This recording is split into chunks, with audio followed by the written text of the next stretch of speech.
of EIR on the British Empire. The first in October 1994, the coming fall of the House of Windsor. The second in May 1996, the sun never sets on the British Empire. And then just within the past few weeks, August 22nd, 1997, issue of EIR, Britain's Invisible Empire unleashes the dogs of war. And the panel today will take up and elaborate and continue this.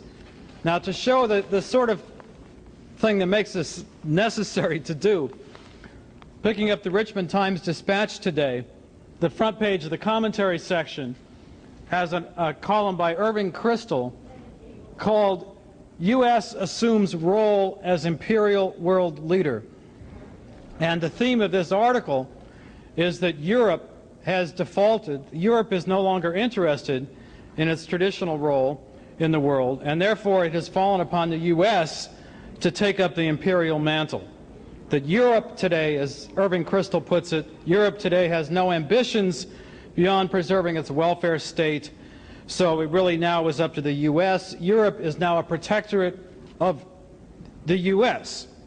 Europe is withdrawing as an independent force in world affairs, and the mantle is now falling on the United States. And then he particularly elaborates that this is the case for Latin America. This is where you see, in particular, the new American imperium in the making. So I think, as someone near and dear to us might say, today we will take the British Invisible Empire and make it crystal clear.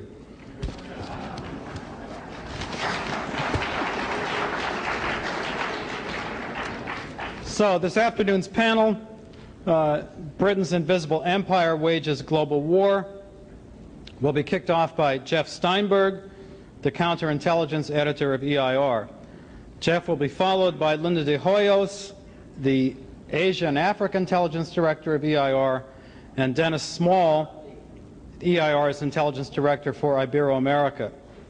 And then the final speaker on the panel will be Tony Chaikin, Anton Chaikin, EIR's history editor. Jeff will speak by himself, so to speak. Linda and Dennis will speak simultaneously, I'm told.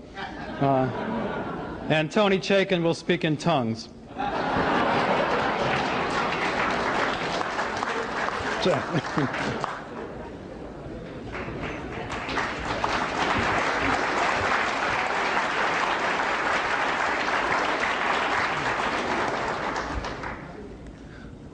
We're at war.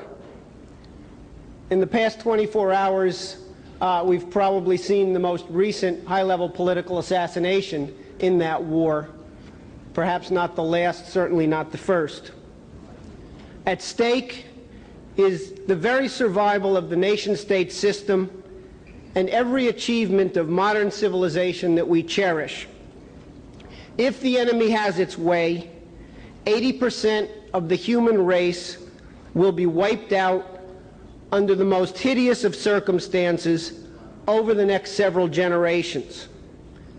And to the extent that the human race survives at all, if we lose, it will be a humanity of barely a few 100 million people at most that crawls up out of the rubble, takes a measure of its past follies, and casts off the axiomatic assumptions and policies that led to its near self-destruction.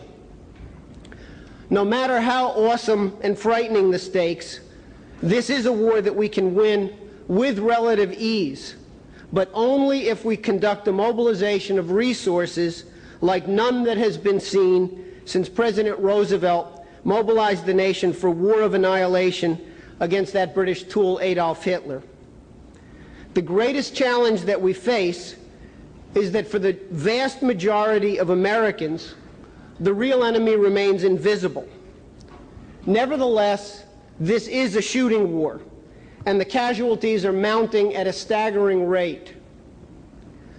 In the Great Lakes region of Africa, since April 1994, literally millions of people, mostly civilians, have been slaughtered. And many million more have been driven from their homes and villages either into death camps or into equally certain death in forests where they're roaming around without food, being hunted down like animals and killed. In Ibero-America, decades of low-intensity war waged by narco-terrorist gangs and drug cartel mercenary armies, bankrolled by hundreds of billions of dollars in drug money, has claimed tens of thousands of lives already. Leading resistance fighters against these narco-insurgencies, some of the leading nationalists and patriots of the continent, have paid with their lives in each country, especially Colombia and Mexico. In the United States, there have already been acts of brutal aggression, blind terrorist acts, most notably the World Trade Center and Oklahoma City bombings. The current President of the United States has been the target of at least 17 publicly acknowledged physical attacks or planned assassination attempts. At one point in 1994 and 1995, scarcely a week went by without either a shooting incident or a kamikaze plane crashing into the back lawn of the White House.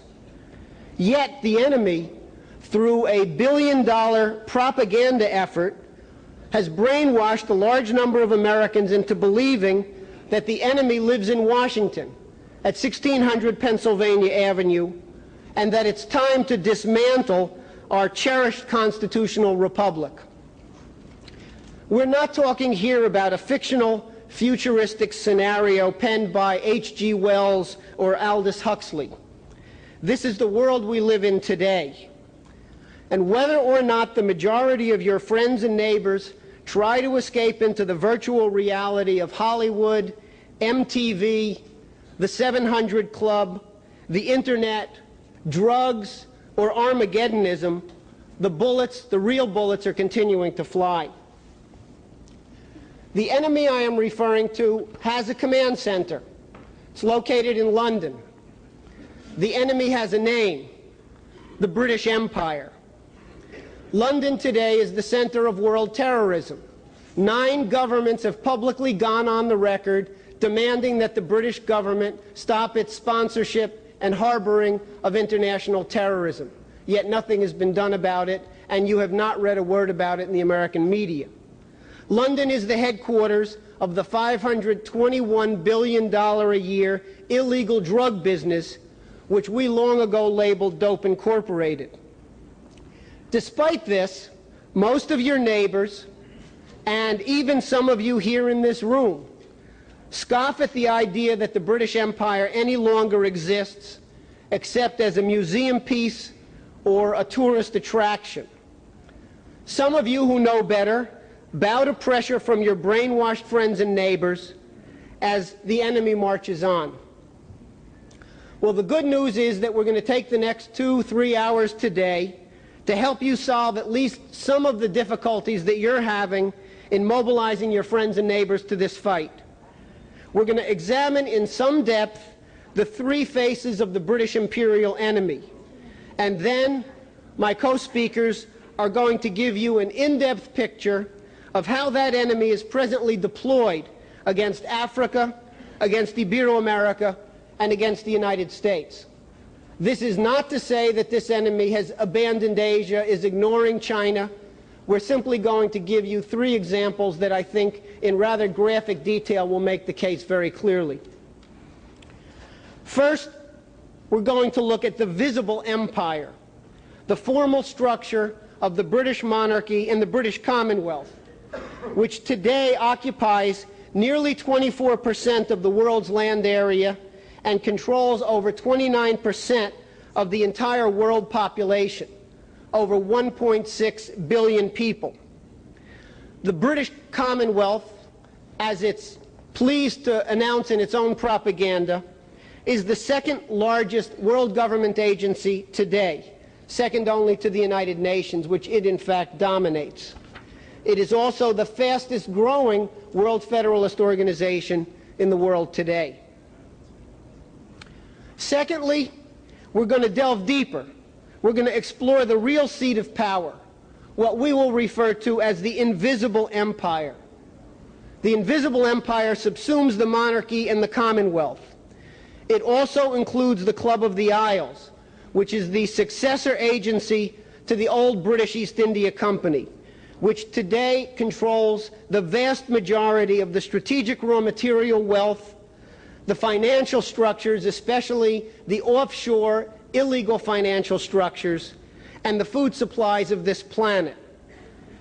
Two Club of the Isles corporations alone, Rio Tinto and Anglo-American, as of 1996, owned 48% of the world's diamond supply, 25% of the world's gold supply, 45% of the platinum, 10% of the iron ore, and 12% of the copper reserves. And in the past year, they have been on a buying and stealing binge unprecedented in history. So these figures themselves are now highly understated. The club deploys armies of mercenaries, private death squads, to defend their so-called commercial interests. In some parts of the world, these private bands of modern-day pirates and hired guns outnumber and outgun the armed forces of the nations that they've invaded. In Africa today, the Club of the Isles raw material cartels are moving in a replay of the British East India Company's conquest of India to wipe out whole nation states off of the map and replace them with commercial administrations secured by private armies made up of so-called retired commandos from Britain, South Africa, Rhodesia, Australia, and sadly in some cases from the United States, recruited from retirees in our own military. The Club of the Isles is made up of 3,000 to 5,000 oligarchs, members of the families, a collection of landed and now predominantly financial oligarchical bloodlines that in some instances trace their lineage back to the serene Republic of Venice and even to the Imperial Roman Empire. They are integral to the visible empire. They form an interlocking directorate of corporations, banks, think tanks, tax-exempt fondi, intelligence services, the entire leadership of the environmental organizations worldwide, and other semi-official and official agencies of the British Crown. This is the power behind the throne. The Queen, with all of her prerogative powers, in effect, serves at the pleasure of the invisible empire, this club apparatus, the financial oligarchy. In recent years, as the House of Windsor degenerated into the world's most notorious dysfunctional family and became the brunt of worldwide soap opera media coverage, some factions of the Club of the Isles contemplated the overthrow of the Merry Windsors. It's not the first time that the financial oligarchy in London has contemplated regicide. For the time being, at least, they've decided not to go in that direction. For the time being, the formal structures of the empire are very much to their choosing, and instead they effected a soap opera shift of a different kind. They dumped the pathetic John Major and replaced him with Tony Blair in order to give the soap opera fans something to really cry about. The third phase of this British imperium is what we call the empire of the mind. This is the most deceptive and, in a sense, the most powerful weapon in the British arsenal. Most of the so-called real feelings, their underlying axioms and values that most people share today, are shaped by a psychological warfare machine headquartered in London.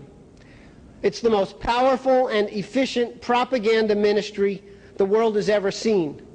Its mission, first and foremost, to destroy the most fundamental idea of Platonic Christian civilization, that man is in the living image of God. Secondly, to achieve that through the spread of cultural pessimism, through drugs, through the fostering of irrationalist cults, and through terrorism aimed at producing mass shock trauma.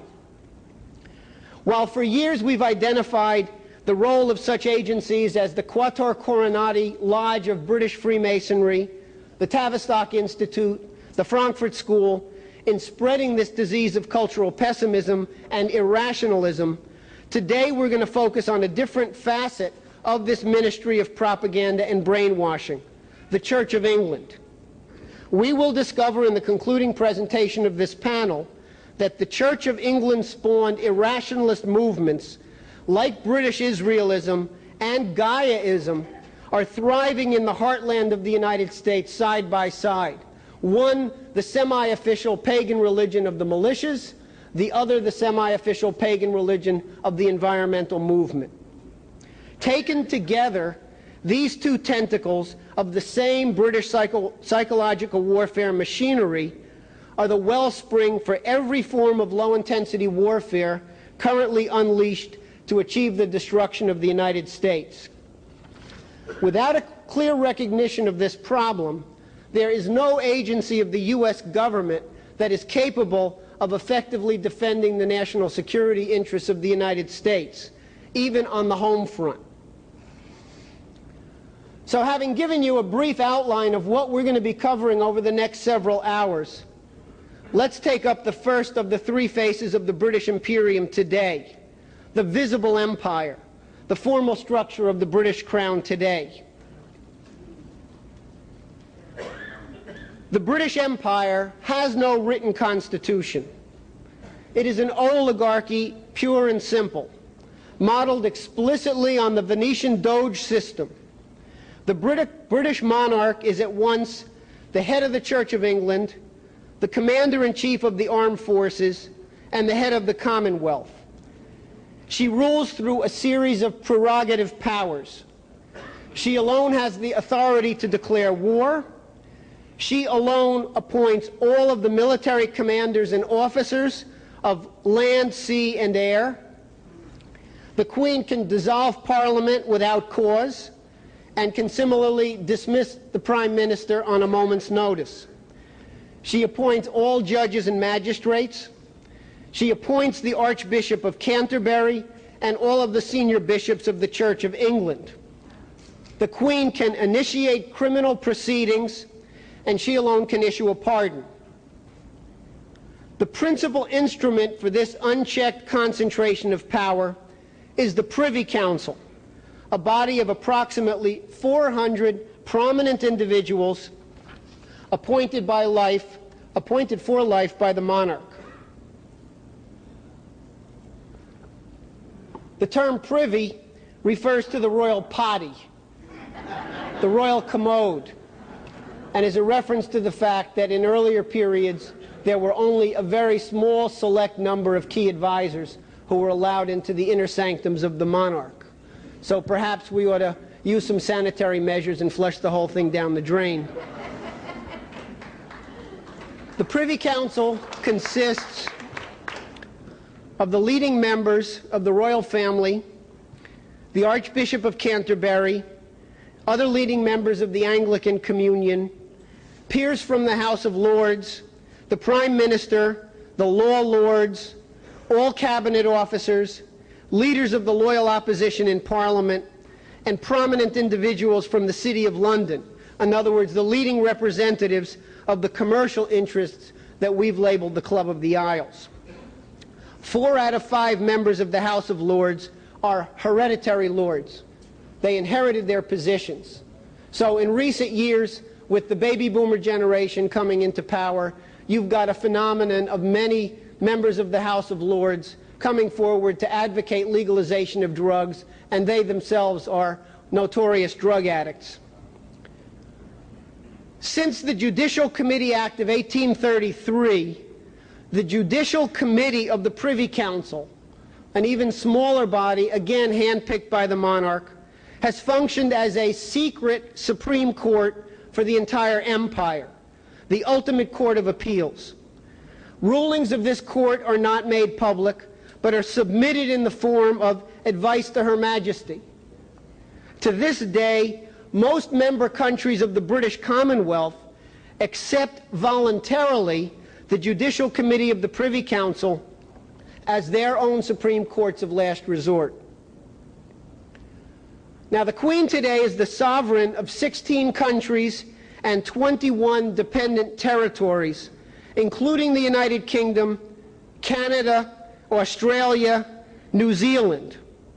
Many of the smaller nations and dependencies, like the Bahamas, Jamaica, and the Cayman Islands, are notorious as drug money laundering centers. In most of these locations, the Queen rules through a Governor General whom she appoints and through a local Privy Council modeled on the Privy Council in London. Since the time of King Henry VIII, the British monarch has also been the self-proclaimed Pontifex Maximus, the head of the Church of England and the entire Anglican Communion, meaning both the high and the low-down churches.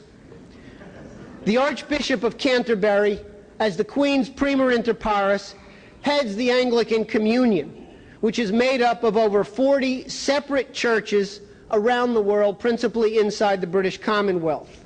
So, just as the 53 members of the British Commonwealth constitute the largest voting bloc inside the United Nations General Assembly, inside the Organization for African Unity, inside the Association of Southeast Asian Nations, the Anglican Communion constitutes the largest voting bloc within clerical bodies like the World Council of Churches, which we'll hear a lot more about later this afternoon. By now it should be dawning on you that the so-called British government is a little bit of a hoax, a fraud, a powerless piece of living theater which follows the order of the Crown or is replaced on a whim. As head of the loyal opposition, for example, the current Prime Minister, Tony Blair, was inducted into the Privy Council in July of 1994, taking an oath of loyalty to the Crown and sharing a backbench with his predecessor, John Major. If you need any further convincing about the irrelevancy of the British government today, I can only suggest that you turn on your TV at midnight on a Sunday, turn to C-SPAN, and watch the weekly appearance of the Prime Minister before the House of Commons. It's a poor imitation of the Gong Show. But our picture of the visible empire is hardly complete. Beyond the 16 countries and 21 dependencies where Queen Elizabeth II is sovereign, we have the British Commonwealth. The British Commonwealth, headed by the British monarch, is today made up of the 16 countries and 21 dependencies where the Queen is sovereign, and an additional 37 countries where Queen Elizabeth II is not the sovereign. The 53 countries of the Commonwealth, as I mentioned earlier, have more than 1.6 billion people, 6 times the population of the United States. The Commonwealth includes such, quote, former British colonies as India, Pakistan, South Africa, Kenya, Uganda, which we've already heard a great deal about today and yesterday, Sierra Leone, Zimbabwe, formerly Rhodesia, Bangladesh, Brunei, Singapore, and Malaysia. Recently, Mozambique, a former Portuguese colony, has been granted membership in the British Commonwealth. Another former Portuguese colony, Angola, has formally applied and is simply awaiting final word of its membership. Already the Palestinian Authority has indicated that it will formally apply for membership as soon as it achieves nation-state status, and last week an invitation, in fairness, was extended to Israel. Now, obviously, as Lynn discussed yesterday, a number of the countries that are absolutely pivotal to the implementation of the land bridge, such as India and Pakistan, are members of the British Commonwealth. This is problematic, yet there is still a significant possibility in these countries of breaking free from the influences of the British monarchy through the Commonwealth structure and functioning as a genuine independent sovereign nation state participating fully in the land bridge. I think this gives you an idea why it is that the complete annihilation of the British Empire is synonymous with our successful implementation of these policies. The Commonwealth organization is administered out of, appropriately, Marlborough House, that's the Churchill family, in London, which is the seat of the Commonwealth Secretariat. It has its own diplomatic corps made up of 400 diplomatic officials, representatives of all of the member nations. The British Commonwealth is a kind of mini United Nations unto itself. In fact, recently the Commonwealth requested and was granted NGO status with the United Nations. Under the Commonwealth Secretariat, there are 7 permanent councils, corporations, funds, organizations that operate in all of the member countries. These are the Commonwealth Development Corporation, the Commonwealth Fund for Technical Cooperation, the British Council, which, by the way, is the British Empire's equivalent of Project Democracy, but they take their roles a little bit more seriously. They have offices in 400 cities in 100 countries around the world. The Commonwealth Institute, the Commonwealth Telecommunications Organization, the Commonwealth Science Council, and the Commonwealth Foundation, which is a funding mechanism that doles out money to more than 200 non-governmental organizations, most of which could be properly described as terrorist gangs. The Commonwealth Secretariat additionally directs 27 other associations that I won't bother to name here. The formal business of the Commonwealth is conducted at the Commonwealth Heads of Government meeting, which takes place every 2 years. It takes place later this year in Scotland. Now, if any of you have been unfortunate enough to read any of the documents published by the British Commonwealth, don't be fooled by their liberal use of terms like sovereignty, freedom, equality, and human rights. The idea for the British Commonwealth was not a phenomenon of the 1960s so-called winds of change.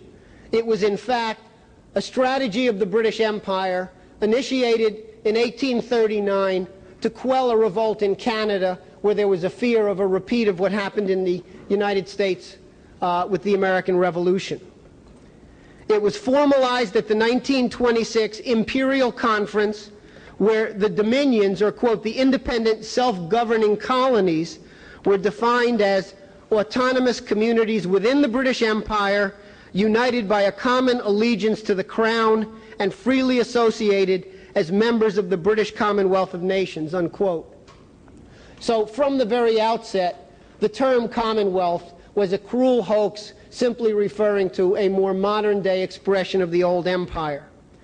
In 1931, the British Parliament passed the Statute of Westminster, granting Commonwealth status to Australia, Canada, the Irish Free State, now the Irish Republic, Newfoundland, New Zealand, and South Africa. The Irish Free State had the good sense to leave the Commonwealth, and to its credit, it's never looked back. Sudan,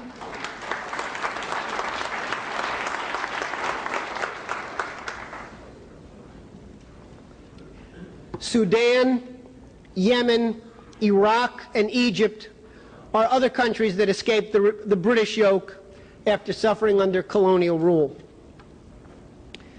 Now, to secure continued domination over its vast colonial sphere, and to ensure that the ideas of the American Revolution were never allowed to spread to any other part of the British realm, the monarchy during the 19th century established 2 agencies, Crown Agents for the colonies and the Corps of Commissionaires. Crown Agents was founded in 1833 as an emanation of the Crown, apparently another reference to the royal commode, to administer the empire.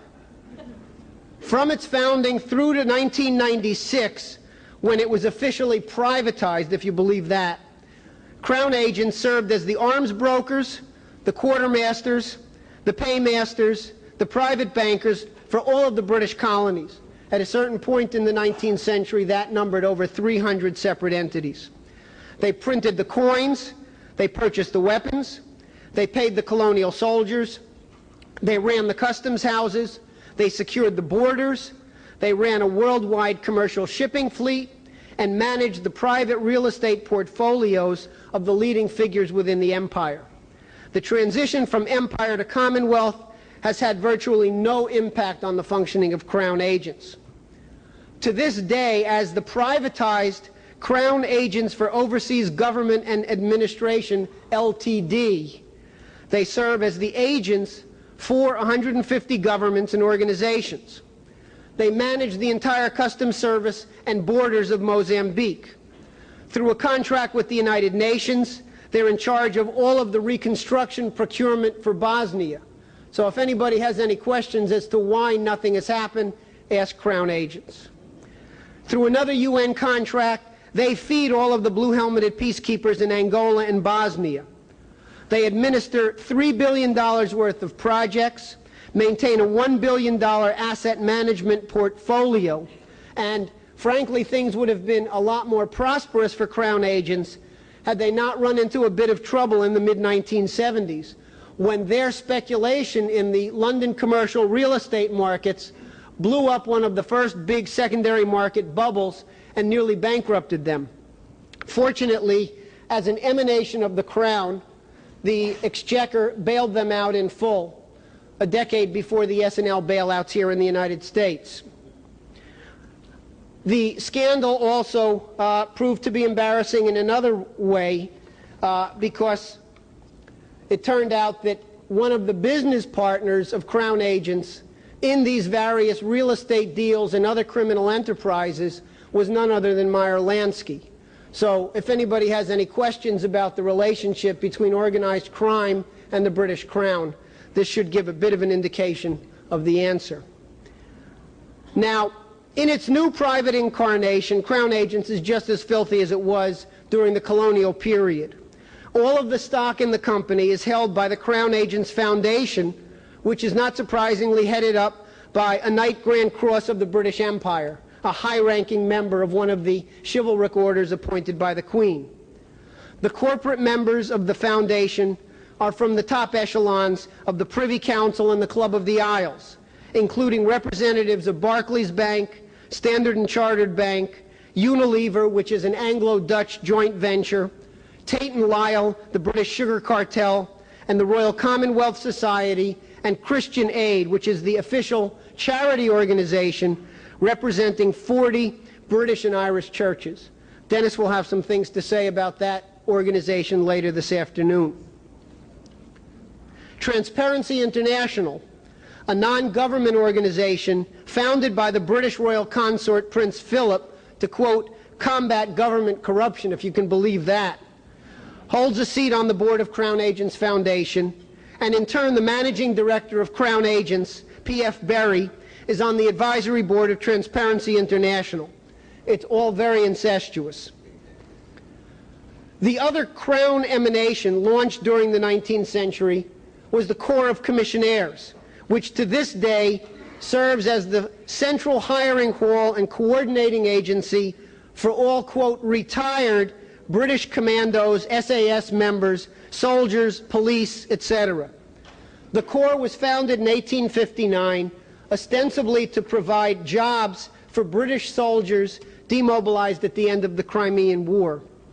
Initially, these former military men were hired as uniformed security guards at all of the prominent institutions of the City of London.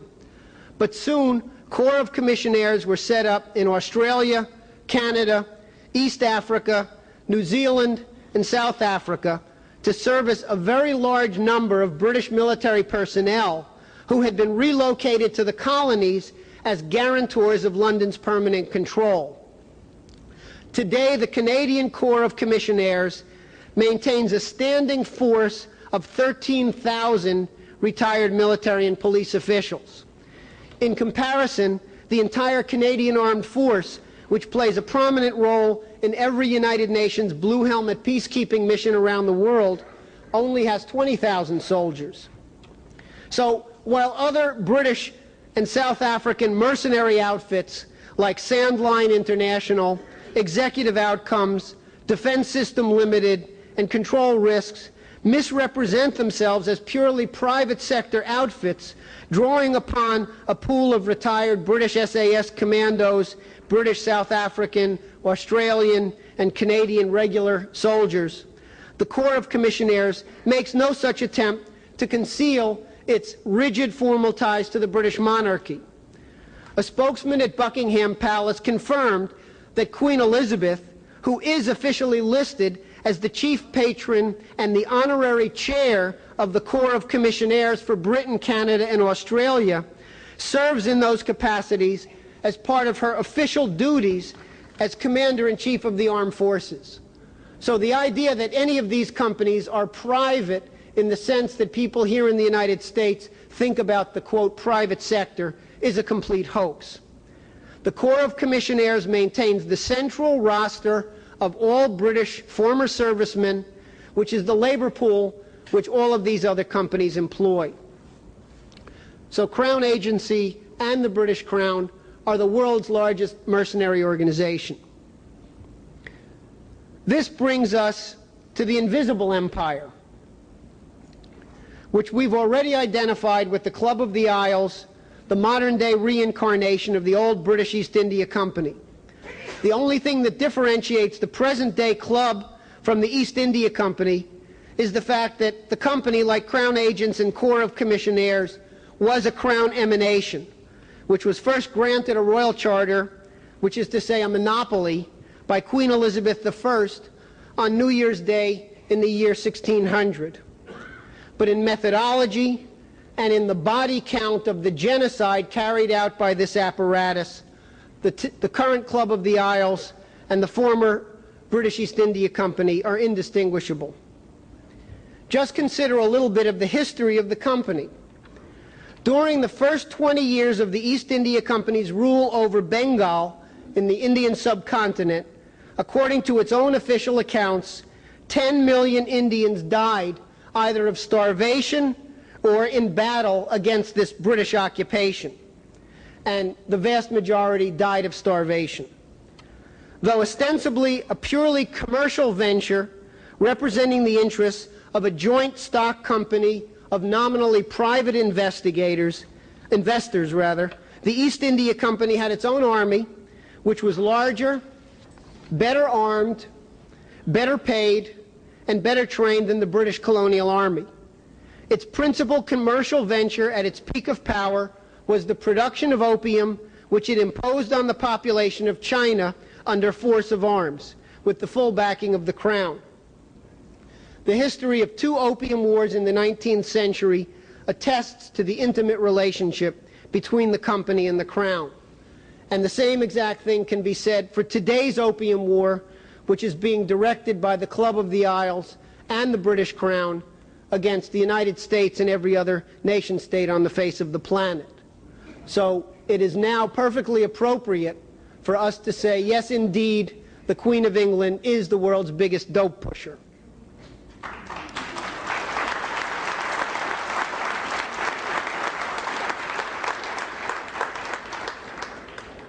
As you know, previously that was misquoted and misattributed as a slander, but some information has come out since 1982 that really buttresses the case beyond doubt. Not the least of which is the records of the royal apothecary during the period of Queen Victoria, who spent the last 20 years of her reign in psychedelic splendor on opium and cocaine at Balmoral Castle. Now, the company, in the tradition of Venice, was administered by a 3-man secret committee, which represented the major financier oligarchy interests of the City of London. During most of the 18th and first half of the 19th century, this was the House of Baring.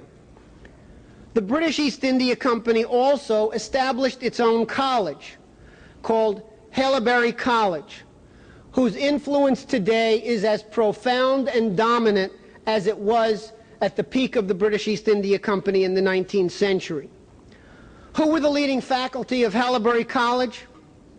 Let's start out with Parson Thomas Malthus, the plagiarizer of the Venetian Gian Maria Ortez, who is today the godfather of the genocide lobby, the so-called zero population growth lobby.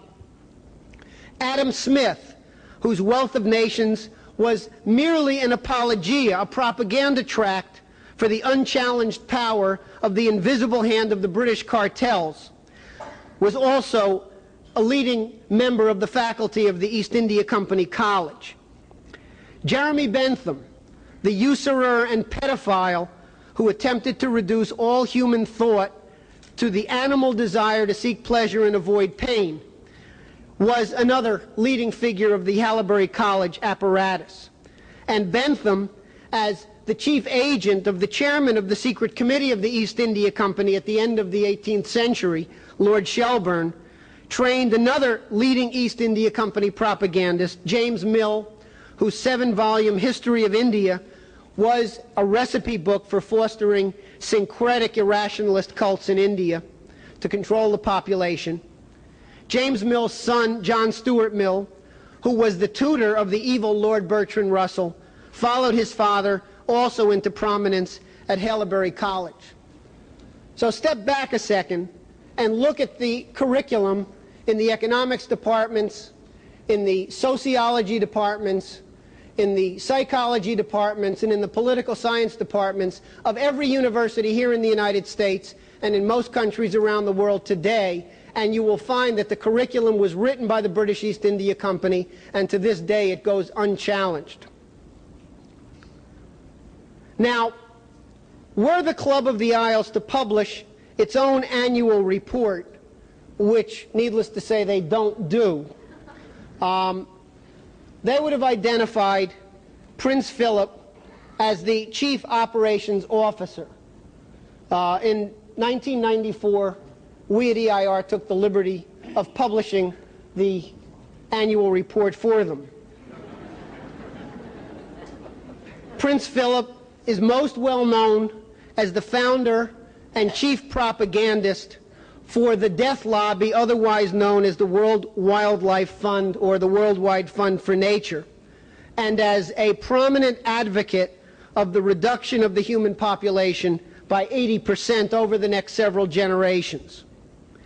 In an August 1988 interview with the German press agency, Prince Philip betrayed both his occult religious beliefs and his murderous impulses by stating, quote, "In the event that I am reincarnated, I would like to return as a deadly virus in order to contribute something to solve overpopulation."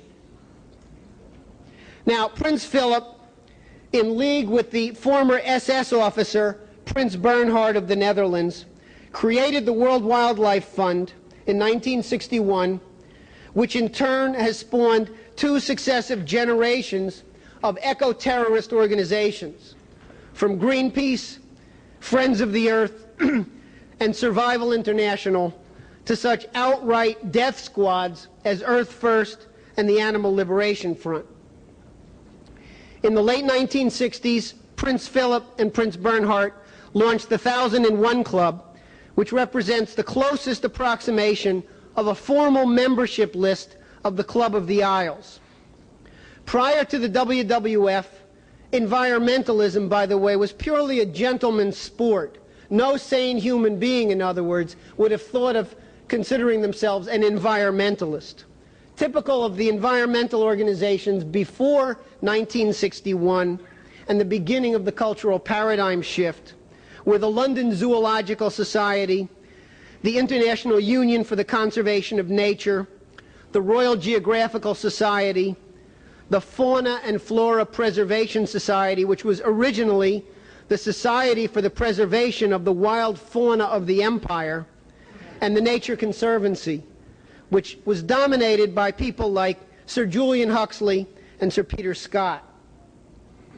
Still today, a review of the Directorate of the Worldwide Fund for Nature UK, headed by Prince Philip, and the membership in the 1001 Club, reveals a membership list that includes most of the top officials of such inner core Club of the Isles entities as the Bank of England, Barclays Bank, Royal Dutch Shell, National Westminster Bank, Imperial Chemical Industries, Rio Tinto, Anglo-American, De Beers, N.M. Rothschild, and the Hollinger Corporation's media cartel, whose flagship publication is the Sunday and Daily Telegraph. These companies represent actually one single tightly interlocked board of directors in which people from the board of one company are not only on the board of the WWF, have membership in the 1001 Club, but also are on the boards of 3 or 4 others of these entities. So this is a corporate financial oligarchy. It was this World Wildlife Fund apparatus that the EIR first exposed in 1994 as the architects of the mass genocide in the Great Lakes region of Africa. For all of those newspapers that in the last 6 months have begun publishing front-page photographs and news articles about the genocide, remember that it began years ago. EIR has been reporting on this all along. We discovered that it was the World Wildlife Fund, through its administration of so-called nature preserves and game parks strategically located on the borders of the targeted African states, that employed the former SAS commandos to train and arm and deploy local death squads. Through officially sponsored WWF programs like Operation Lock, SAS men were deployed to assassinate political leaders and foment out-of-control civil war and ethnic cleansing.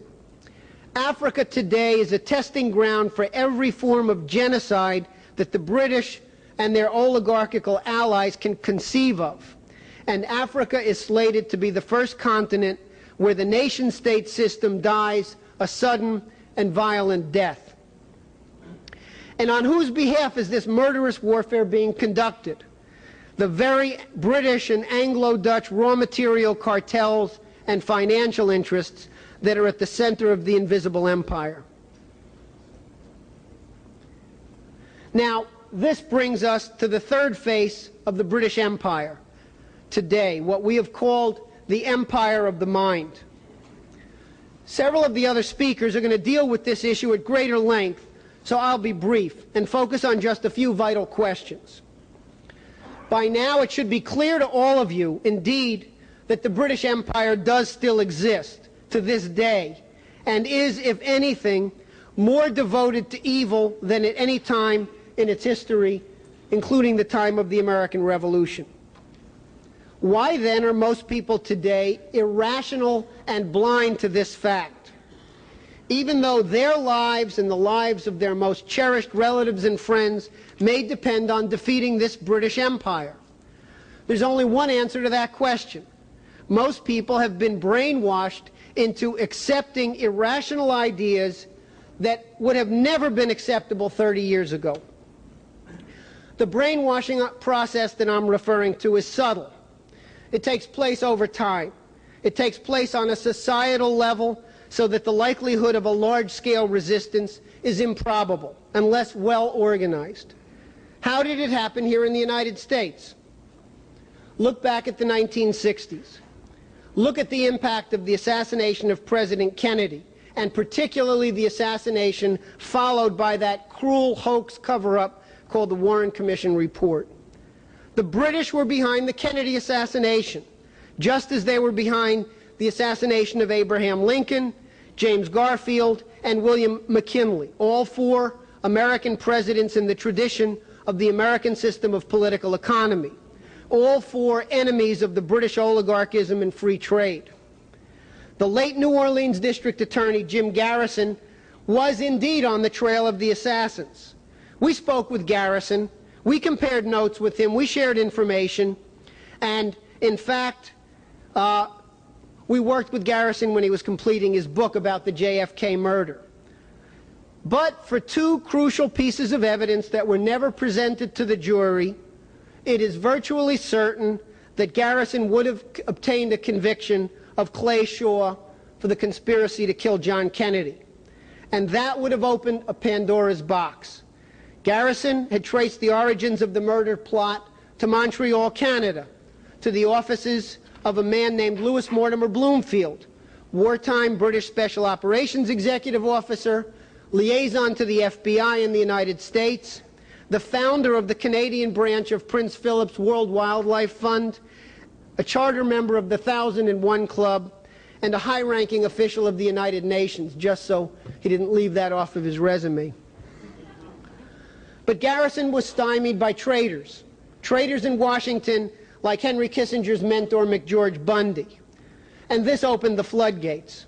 The Malcolm X assassination, the Martin Luther King assassination, the urban riots, which destroyed the cities of the United States, the Robert Kennedy assassination.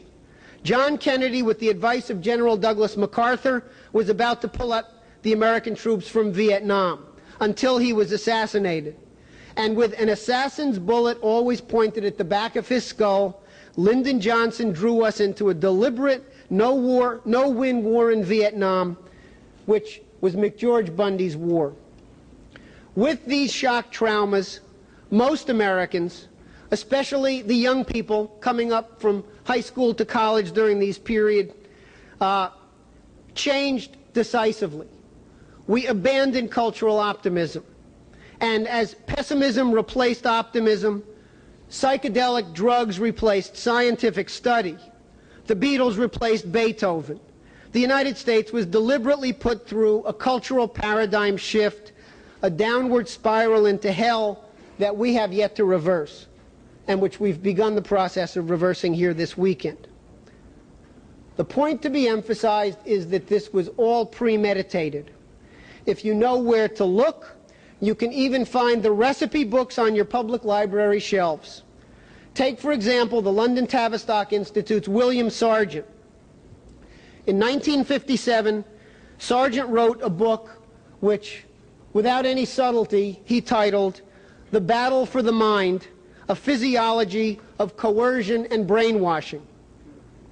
The book was based on his studies of irrationalist cults in Africa, in Ibero-America, in the Deep South in the United States. Sargent set out to discover how whole populations had been transformed from creative human beings, each individually capable of reason and discovery, into irrational beasts. And he wrote about it in this book. He wrote, "Various types of beliefs can be implanted in many people after brain functioning has been sufficiently disturbed by accidentally or deliberately induced fear, anger, or excitement. Of the results caused by such disturbances, the most common one is temporarily impaired judgment and heightened suggestibility. Its various group manifestations are sometimes classed under the heading of herd instinct and appear most spectacularly in wartime, during severe epidemics, and in all similar periods of common danger which increase anxiety and so individual and mass suggestibility." Now think back at the 1960s from that vantage point. So where do our ever-loving British cousins want to see this process go? Again, we can take them at their own words. This time the words of Aldous Huxley, the brother of Prince Philip's mentor, Sir Julian Huxley. What most people don't realize is that Aldous Huxley spent the last 30 very odd years of his life in Hollywood as a part-time screenwriter and full-time propagandist for the psychedelic revolution. But his objectives were not just peace and love. In 1961, Huxley delivered at the University of California Medical School in San Francisco, at a conference sponsored by the State Department's Voice of America, a rather chilling lecture. His message was blunt, and it was delivered on behalf of precisely the British oligarchy that we've been discussing here today. What Huxley said was, quote, "There will be in the next generation or so a pharmacological method of making people love their servitude and producing dictatorship without tears, so to speak. Producing a kind of painless concentration camp for entire societies so that people will in fact have their liberties taken away from them, but will rather enjoy it because they will be distracted from any desire to rebel by propaganda or brainwashing enhanced by pharmacological methods. And this seems to be the final revolution." So we have the British oligarchy, the dedicated enemy of everything embodied in the Council of Florence, in the nation-state system, and the American Revolution. Our British enemy is engaged in endgame maneuvers, while the majority of our troops, sadly, are still sleeping in the barracks. Since the 1989 fall of the Berlin Wall and the collapse of communism, the British oligarchy has concluded that they no longer have to tolerate the existence of the nation-state system whatsoever. This process, as Lynn indicated yesterday, began with the cultural paradigm shift in the mid-1960s, but there was a major escalation beginning in 1989. During much of the 20th century, despite the fact that leading spokesmen for the British Empire, like H.G. Wells and Bertrand Russell, preached world government and world oligarchism, the leading figures in the Club of the Isles and their fellow travelers in Europe and America realized that they could not yet move to totally dismantle the nation-state system so long as there was a potential for the eruption of wars of annihilation, which would require the marshaling of material resources that the oligarchy is incapable of accomplishing on its own. Even during the Cold War, the Wellesian doctrine of mutually assured destruction, MAD, first spelled out by Wells's protege Leo Szilard, was no guarantee that a superpower conflict was impossible. President Reagan, in adopting Lyndon LaRouche's Strategic Defense Initiative, overturned MAD and demonstrated that point directly. Now, however, the British are convinced that the nation-state system, at least for the time being, can and must be targeted for extinction. 500 years of unsettled coexistence and warfare between republicanism and oligarchism is now being fought out. The idea that the fall of the Soviet Union meant the possibility of what George Bush fondly referred to as the New World Order was a preposterous hoax. Typically, George Bush had it all wrong. The British oligarchy seized upon the collapse of the Soviet Empire to launch a new world disorder, using low-intensity warfare methods to eradicate the nation system everywhere. That's the bad news. The good news is that we have certain decisive advantages in this showdown if we seize the moment and do the right thing. First of all, it's their system that's crumbling. We're in the onset of the greatest cultural, monetary, and financial collapse in modern history. It is not just the financial bubble that's going to explode. All of the underlying assumptions of their paradigm shift of the past 30 years are collapsing around them. Those ideas violate the laws of the universe, the laws of nature, the laws of man. Second, we as a philosophical association exist worldwide. Lyndon LaRouche has established himself as America's leading patriot and as the world's leading world citizen. LaRouche issued the resistance call when the friends of the British oligarchy installed that wacky Jimmy Carter into the White House in 1977. At that time, LaRouche led the drive to defeat the British Opium War, the legalization of drugs movement in the United States, which to this day is a strategic priority for the Club of the Isles, as evidenced by the recent surfacing of the Queen's personal speculator, George Soros, to pour hundreds of millions of dollars into the effort to revive that dead horse of drug legalization. In the 1977 to 1983 period, LaRouche was the intellectual author, and this political movement was the driving force that got President Reagan to adopt the Strategic Defense Initiative, which changed world history forever. This demonstrated the war-winning capability of our philosophical association worldwide. And it's on the shoulders of those accomplishments today that Lyndon LaRouche is leading the drive to convene the new Bretton Woods Conference, to roll back the New Age, to roll back the post-industrial paradigm, and complete the unfinished work of the Council of Florence and our own American founding fathers. Third, contrary to the fantasies of the British oligarchy, man is not a beast driven by pleasure and pain alone. Man is endowed by his Creator with the capacity for reason, discovery, and truth. The truth can truly set you free, and your mastery of the truth can help free all of mankind from the hell that the British otherwise have in store for all of us. So sit back, put on your thinking caps, be prepared to look inside your own minds, and prepare to organize the minds of your friends and neighbors.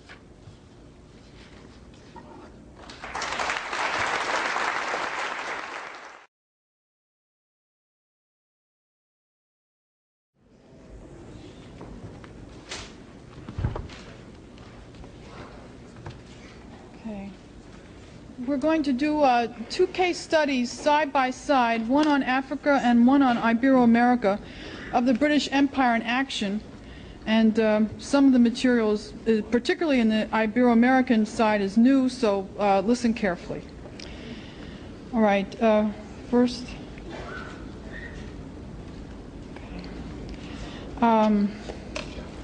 This is the document of the Trans-Aqua project for Central and East Africa, which was put forward by the Italian state energy firm ERI in 1990. According to this plan, a canal would have been constructed parallel to the river Zaire, and it siphoning off about only 5% of the entire water volume of that river. And that canal then would have gone north into the tributary of Lake Chad, and then further to refill Lake Chad and to green the entire Sahel. This canal would have opened up 12 to 17 million acres of the Sahel to intensive cultivation. And even at that, even by only draining 5% of the river Zaire, that would have been double the amount of volume of water in the Nile River downstream of the Aswan Dam. The next two, please. Oh no, it's the other way. Well, these are backward. No, yeah.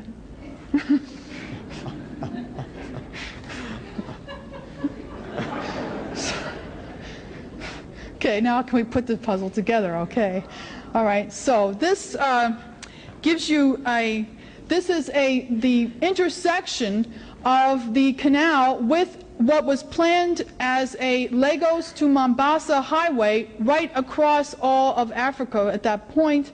And this is a drawing of what the intersection of these two projects would have looked like at the intersection of the Ubangi and Chad River basins. So this is what Central Africa could look like today if this plan had gone through.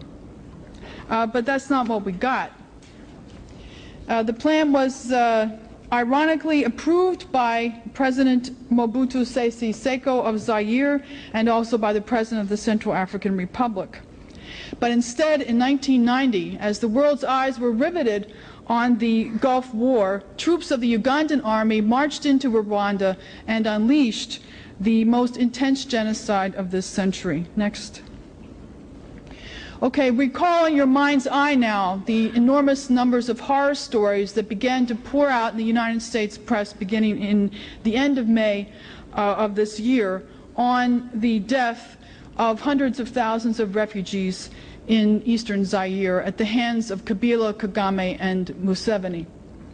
But now for a minute, sort of step back from that picture that you can undoubtedly evoke in your mind, and think of that not as a horror perpetrated against strangers, but as a glimpse, a pulling back of the curtain, if you will, of your own future and the future of your own families, if we do not set about soon to change the course of history. And in order to do this, it's very important to understand what happened in Africa and why. Next. This is a map of the population density of Africa, and you can see that it is, except for certain pockets of highly dense population, there really is, it is relatively speaking underpopulated, and even those areas of high density, there's no area that is anywhere near as highly densely populated as Belgium, for example. So anyone like Prince Philip, who says that the reason for what we're about to discuss is overpopulation, is simply lying. The Trans-Africa project, the Trans-Aqua project, would have opened up that entire white area, of course, to all this incredible development. But instead of this, what was happening in Africa going into 1990 is that it was reaching the absolute limits of further extraction of loot under the normal conditionalities policies of the International Monetary Fund and the World Bank. Let's just take a look at that. This is the banker's arithmetic for Africa. This is a heuristic device invented by Dennis Small. And let's take a look at this. In 1980, the debt was $135 billion for all of Africa. In 1996, the debt was $339 billion. But in the meantime, all the African countries combined have paid $175 billion in interest alone. So normal people would say, well, Africa has paid its debt. But bankers say, 135 billion minus 175 billion equals 339 billion, doesn't it? Next. Now, what did this look like in 6 of the African countries of East Africa? We'll take Uganda, Rwanda, Burundi, Kenya, Tanzania, and Zaire. The population of these countries combined is 132 million people. The total debt of these countries is $33 billion, or $250 per capita. Well, it just so happens that the annual per capita gross national product of Uganda is $250 a year. Now, if Uganda, what that really means is that Uganda, the great IMF success story, is completely bankrupt. What it means is that if everybody stopped consuming anything for an entire year and just worked in order to pay debt, then perhaps Uganda would be able to pay its debt. But in point of fact, 90% of the Ugandan population has absolutely no money at all. And if you were to hand them $250, they would feel very wealthy. So the fact is that there is no more money to loot in that old form. Even so, but as of 1992, the IMF conditionalities had taken their toll. Next. Next. Okay. This gives you an idea of how many children died in the year of 1992 as reported, only those reported, in these 6 countries alone, and the total is 905,000 children, according to the United Nations Development Program. And for obvious reasons, the UNDP no longer publishes this statistic. That's 1 million children, practically, in 6 countries of the third world alone.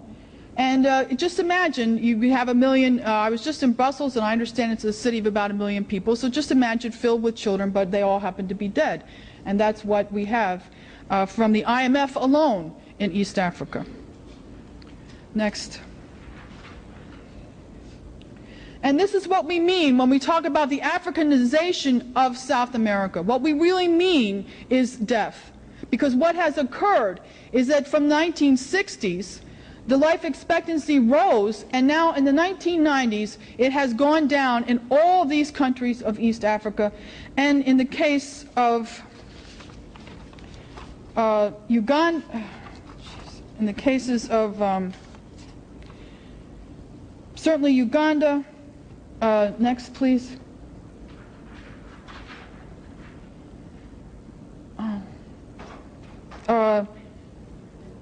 And Rwanda, it has gone below what it was in the colonial period, before independence. Next. Rwanda is a special case. This is what began to be unleashed in 1994. and the population of Rwanda was probably close to 8 million in 1994, and is now estimated probably at the level of 3.5 billion. Now, who's the Grim Reaper? Next. I once talked to an Ethiopian American member of the Congressional Research Service named Ted Dagny, who is a major booster of John Garang and Museveni in this country. And I said, why are you carrying out British policy in Africa? Why are you doing this? This is British policy, don't you know? Why are you doing this? And he said, it's not British policy. I said, well, yes, it is. It's because the British are the people who have the interest there. And he said, that's not true. The British have absolutely no financial interest in Africa. And he said this to me and believed, I guess because I'm an American, that I would believe this. But the fact is that throughout Africa, and particularly in the Commonwealth countries, the British banks, particularly Barclays and Standard & Chartered, are the major private commercial banks in the country. And any other bank tends to be a state bank, but all those banks now are being bought up and brought into the British megalopoly. And so this is where we stand economically in East Africa at the point really of 1994. Approximately 6 years ago, in fact, in 1991, Executive Intelligence Review published a cover feature also published in our Spanish language publication, Resumen Ejecutivo, which said that the IMF was Africanizing Ibero-America. And this by way of warning about what was happening and what was going to happen if these policies were not changed. Now, mind you, the Africa of 1991 is not the Africa of today. Today is a far different situation, far worse, obviously, but we had a pretty good idea of what was coming, and we warned people that if the policies would not change, that is exactly what would occur. I also recall that shortly after publishing that report in travels in various countries in Ibero-America, I would pretty consistently and predictably run into the response from Ibero-Americans of shocked outrage. Well, how can you dare say that we're going to end up as badly off as the Africans are? I mean, you don't think we're that stupid, do you, that we're going to end up like that? And of course, when we told the Eastern Europeans that they were going to be Latin Americanized the same way that Latin America or Ibero-America was going to be Africanized, I remember very well having a discussion. It was right here in this hotel in this lobby. Some of you here may have participated in this or heard some of the yelling and screaming. It was with a couple of Ukrainian parliamentarians who were absolutely horrified that I would dare say to them that Ukraine would end up moving down the same path as Mexico or Brazil or Zaire. And they said, we're not a banana republic. And they weren't then.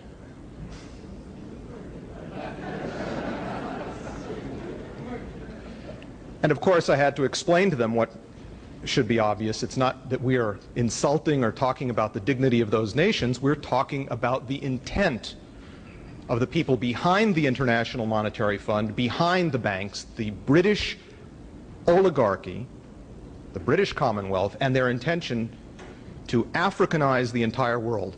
And the same thing will happen here if it is not stopped.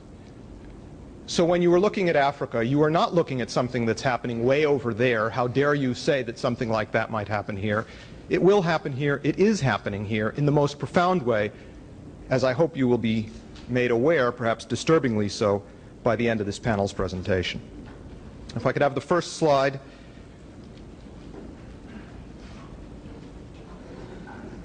Joe, also, yours. This is the rough situation in Ibero-America in general terms. You're talking about 20 countries overall. You're talking about a total population of 485 million people, as compared to a substantially larger African population at this point. The foreign debt of all of Ibero-America is $657 billion, substantially larger than Africa's. And if you look at a number of the leading countries of Ibero-America, you'll see that Mexico and Brazil are in neck-and-neck competition over to which is going to have the largest foreign debt this year or this month. Right now, Brazil is ahead. They have 195 billion. Mexico is in a close second place with 180 billion. Although perhaps the more interesting comparison is to look at the proportion of the debt to the population, or the per capita ratios. Linda told you the absolutely horrifying proportions in the 6 Central African republics she was talking about $250 per capita in debt. Well, in the case of Argentina, it's about $3,000 per capita. It's an order of magnitude larger in terms of the debt situation. The policies of the International Monetary Fund have wrecked Ibero-America over the last 15 years. They have brought it to a point of collapse of physical economy, which we have documented in some detail.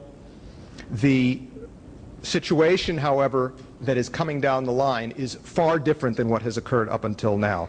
Now, the upcoming Africanization is to produce levels of genocide and destruction, obliteration of the nation state, and above all, the bestialization of the human being of a sort which we have not seen until now. What's coming is new. Now, if you take a couple of just very rough physical economic parameters to compare Ibero-America, Africa, and also the United States, since I'm sure no one here shares any of the preconceptions or the prejudices that our Ukrainian friends shared, and was fully prepared to look at the prospects facing this country should we not turn this around. The foreign debt and population figures, as I had described them on the previous map, you can see that Ibero-America has a far higher debt per capita than Africa. In terms of land area, Ibero-America's land area is about 20 million square kilometers. Africa is somewhat larger, 28, 29 million, and the United States is 9.5 million square kilometers. If you take a look at agricultural production capability with one very simple parameter, grain output, grain production per capita, measured in kilograms per capita, production per year, you will notice that Ibero-America produces about 248 kilograms per capita, which is about 1/4 of what is produced in the United States.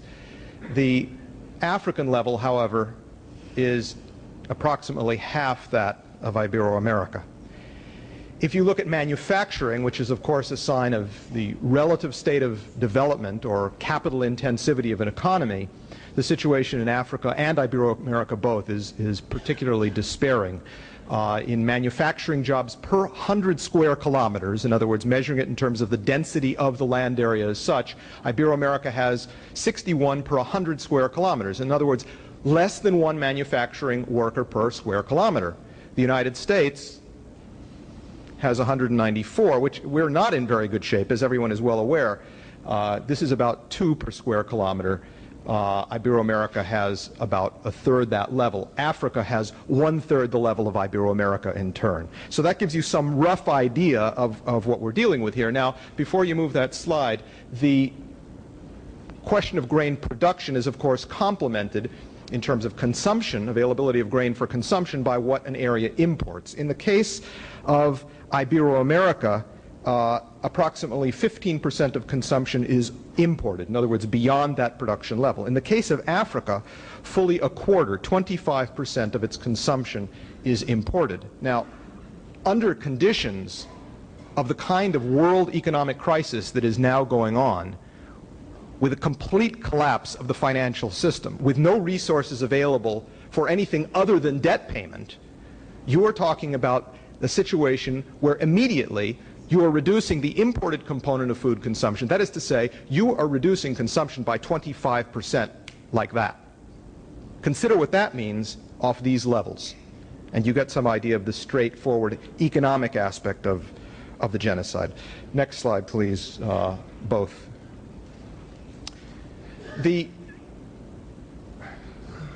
This is called comparative banker's arithmetic. It doesn't make any more sense when you look at both together. In the case of Ibero-America, just quickly, in 1980, the total debt was $259 billion. Over the course of the next 15 years, Ibero-America paid $488 billion in cumulative interest payments alone. As Linda mentioned, no amortization payments, no principal repayments, none of that is taken into account. Pure interest. In other words, almost twice the original debt was paid. The debt was paid twice over But of course, at the end of that period, the debt had grown from $259 billion to $657 billion, and you have your familiar banker's arithmetic of 259 minus 488 is equal to 657, and I challenge Bruce Director to explain that one. Challenge accepted. Bruce, how your voice has changed.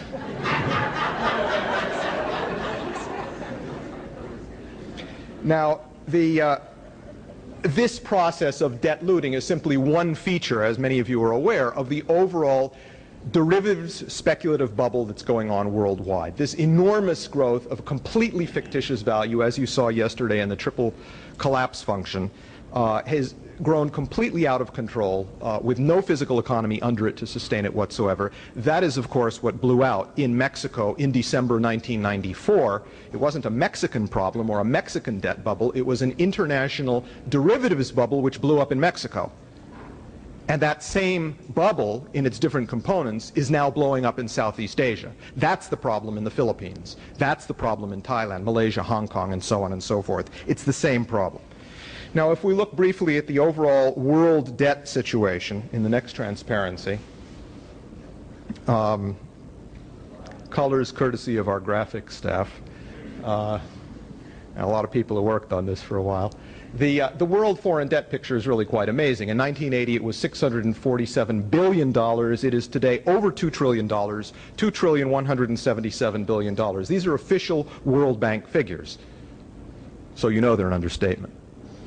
The red on the bottom is Ibero-America. The next one up, blue, is Africa. I wanted to indicate both of them to you because together, which is what Linda and I are talking about today, you're talking about a total of almost $1 trillion, close to half of the entire world, official world foreign debt figures. Now,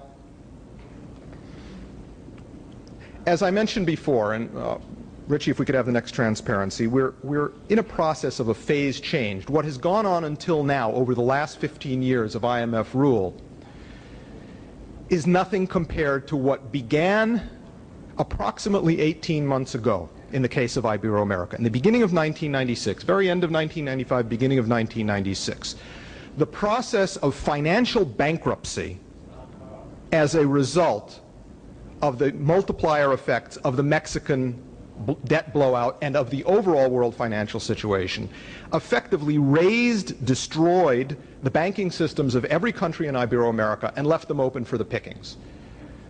Well, the pickings came along very quickly. The banking systems were privatized. Every state sector bank just about was sold out, taken over by foreigners. And the situation today, according to our latest calculations, is in the case of Mexico, for example, 59% of the assets of the entire banking system are controlled by foreigners.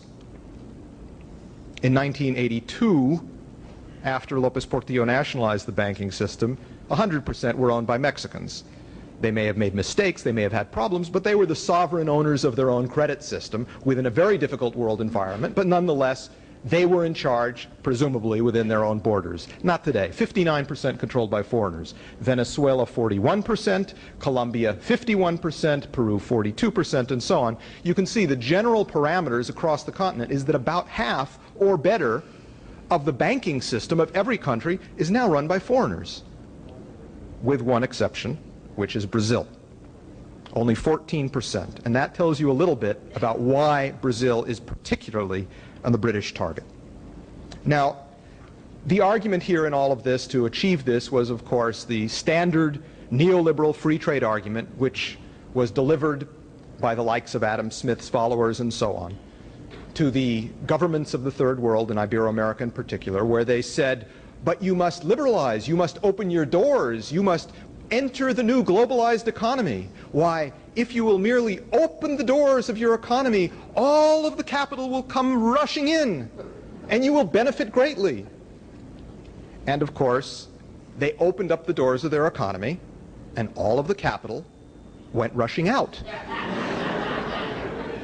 destroying these nations. That's free trade.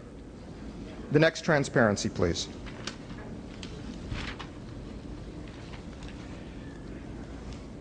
You can see the change in control by foreigners of bank assets in the countries. The first one is Argentina.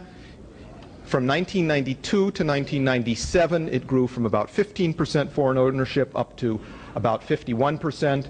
Chile from 16% to 52%. Mexico, back in 1992, there was only one foreign bank operating in Mexico, Citibank, with 1.5% of the total assets. That's why, that's the real invisible empire. You can't see it there. Nothing. But now, close to 60%, 59%. And again, you can see Brazil. They have not yet done to Brazil what they have done to the rest of the continent. Now, of course, the question that always comes up, and especially so in Ibero-America, is, well, who's behind this foreign takeover? Well, it's obvious. Wall Street, right? Wrong. Next transparency. These are the top 10 financial groups in all of Ibero-America by size of control of assets. The largest single financial group is the Brazilian state. They control $207 billion in assets in their banking system. The Brazilian government, the state. That's about a fifth of the whole continent, which is $1 trillion. And if you then look down the line, the second largest banking group in all of Ibero-America is the Hong Kong and Shanghai Banking Corporation, controlling $46 billion in assets. In July of 1995, they controlled nothing. They weren't there. Now they're all over the place. They run the third largest bank in Mexico. They move big into Brazil. They've got huge holdings in Chile, in Argentina, all over. Hongshang, it's the lead bank of the drug trade. You have them taking over the banking system of Ibero-America, and you better watch American ghettos and suburbs, because that's what that means. It's drugs, it's marijuana, it's cocaine, and it's a new heroin boom coming into the United States. And I'll just state this parenthetically because there won't be time to develop it. What is happening now with heroin is what George Bush did 10 years ago with cocaine, crack cocaine. Remember our expose on that? George Bush brought crack cocaine into the United States, cheap, standard marketing technique, lowered the price to increase the consumption. That is now happening with heroin. 75–80% of the heroin coming into the United States that the captures are made on this is coming from Colombia. Not Southeast Asia, Colombia. And the standard purity of heroin in the past was 17%, 18%, really bad stuff was 22%. What do you think the purity of the heroin is coming in from Colombia today? It's 90%. That means that it can be smoked rather than injected. That means the stigma associated with a junkie who shoots up heroin all the time, according to the marketers of this, is no longer a problem to the expansion of their new commodity, inhalable heroin. And it's spreading today in the United States. Today, right now, it's spreading today the way George Bush spread crack in the ghettos of the United States in the mid-1980s. That's what it means when you have Hongshang being the second largest bank in Ibero-America. And you can see, looking down the line, that of the top 10, 6 are British. Hongshang, Banco Santander of Spain. There are 3 very large Spanish banks in Ibero-America. Santander, the BBV, Banco Bilbao y Vizcaya, BCH, Banco Central Hispano. They're totally run by the British. If you don't believe me, read the latest EIR. It's documented. So it's completely run by the British. Bank of Montreal, Scotiabank, and so on and so forth. Where is Wall Street? Well, let's take a look at the next transparency.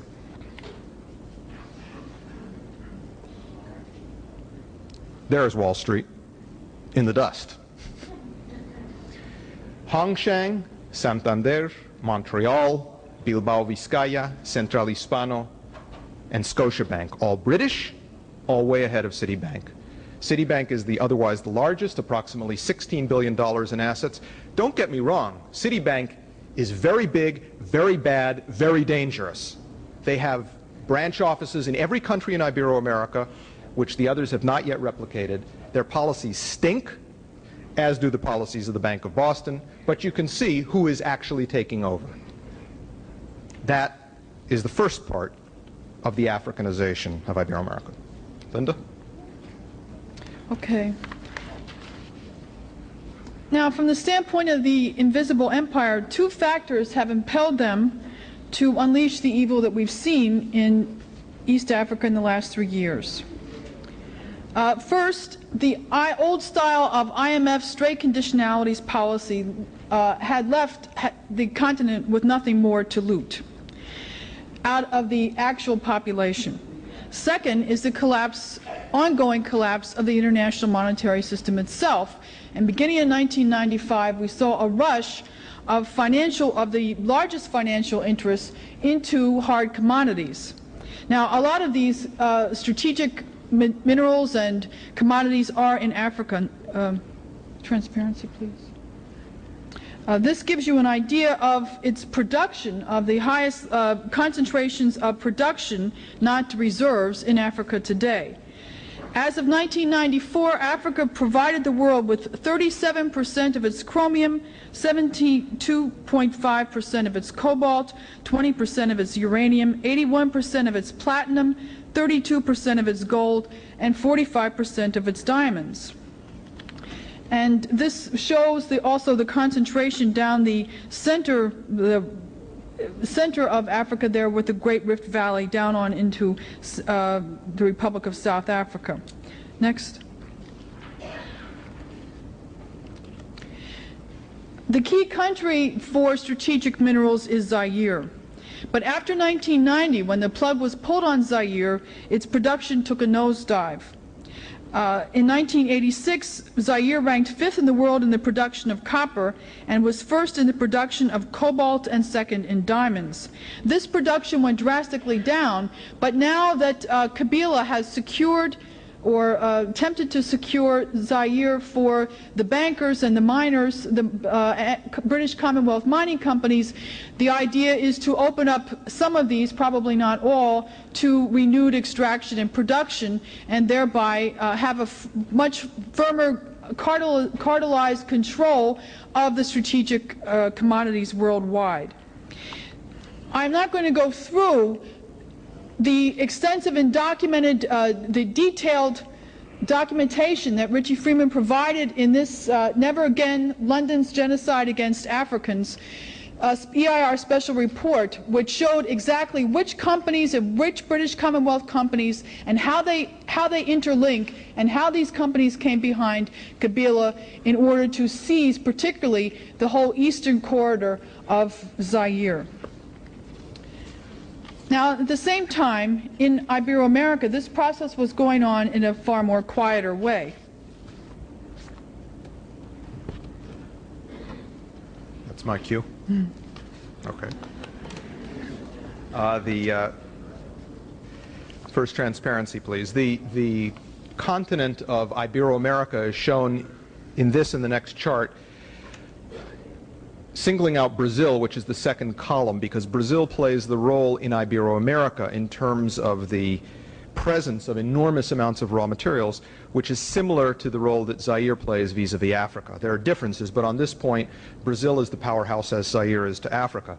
These are the 7 principal industrial base metals: bauxite, copper, iron ore, lead, nickel, tin, and zinc. If you take the entire output of a manufacturing economy, you will find that 70% by weight of all the products is from these 7 base industrial metals, if you leave out cement and so forth, and if you leave out coal from the considerations, which are by weight very, very large. But these are absolutely essential to any industrial economy. Now, if you take a look at this in terms of production, and by the way, the percentages for reserves or deposits would actually probably be greater proportionally. But in terms of bauxite, 28%, copper, 32% for Ibero-America, tin, 28%, iron ore, 27%. Those 4 alone have more than a quarter of the entire world's production going on in Ibero-America. And in those cases, you can see that Brazil plays a very major role. In the case of iron ore, Brazil is the #1 ranked producer in the world. In the case of tin, it's the #4 producer, and so on. If you look at the next transparency, where we will see both precious metals, or a couple of precious metals listed, and also the strategic metals. The first two are precious metals, gold and silver. Silver is very important in Iberoamerica, not so much Brazil, mainly Mexico, Peru. They're 41% of the world's silver comes from Iberoamerica. 12% of the gold. This is misleading, simply because the actual current output is nothing compared to what it's going to be, because there has been a huge, as Linda said, relatively silent British invasion, or of Commonwealth mining companies, where that proportion, I'm quite sure, is going to be rising very significantly immediately ahead. In the strategic metals, these are the key elements required for advanced industrial production. You cannot produce strong steel without manganese. You need beryllium, columbium, tantalum, and other metals, and you can see that in the case of columbium, for example, Brazil has 86% of the world's production of columbium. It's the #1 producer in the world. Manganese, #5, tantalum, #2. So Brazil, in this sense, is a very big powerhouse. Now, if you look at the next slide, and Joe, I think this is where I also need the African corresponding map. Sure. You can see that just as Linda indicated in the case of Africa, so too in Iberoamerica, there has been an invasion of foreign mining. And just as in the case of banking, lo and behold, it's the same companies with the same policy who have moved into Africa, which means you better watch out. And we have indicated here on the Ibero-American map some of the major new mining sites which have been invested in, or are being looted currently, by the 4 major British Commonwealth mining companies. Anglo-American, Newmont Mining, Rio Tinto, previously Rio Tinto Zinc, and Barrick of George Bush, who's on the International Advisory Board. And you can see the kind of presence that principally these British companies have throughout the continent. I want to single out one in particular, which is the Barrick activity on the border between Argentina and Chile. That's placed on the border there because that is exactly where Barrick has holdings. It is a deposit of gold which runs to both sides of the border, and what Barrick is in the process of doing is promoting, that is to say, forcing legislation in the Congresses of both Chile and Argentina to effectively eliminate national sovereignty such that that mine can be mined cross-border with no considerations for what country it's in. So the entire legislation of the countries is being changed as per Barrick's specifications. And that gives you an idea of the way the British are operating in this situation. Now, the next transparency, please, shows you Brazil in particular. And we can put up Zaire on the left screen just so that you can keep that not only in your mind's eye, but in your visual eyes as well, to get some idea of these parallels that we're discussing. In the case of Brazil, the red dots are various different kinds of mineral deposits in the country. You saw from the previous chart the extensive amounts of activity that go on in Brazil.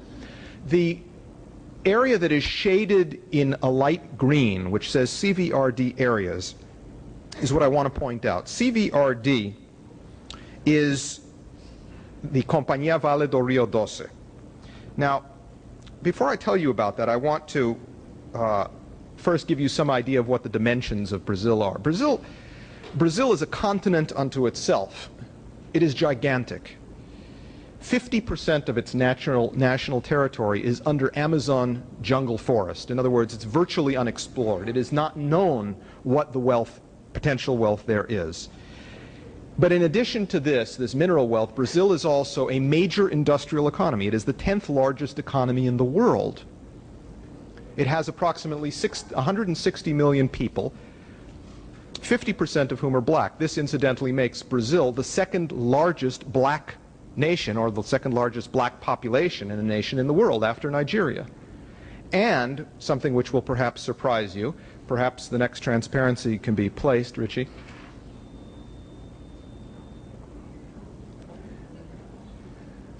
The map is drawn to scale.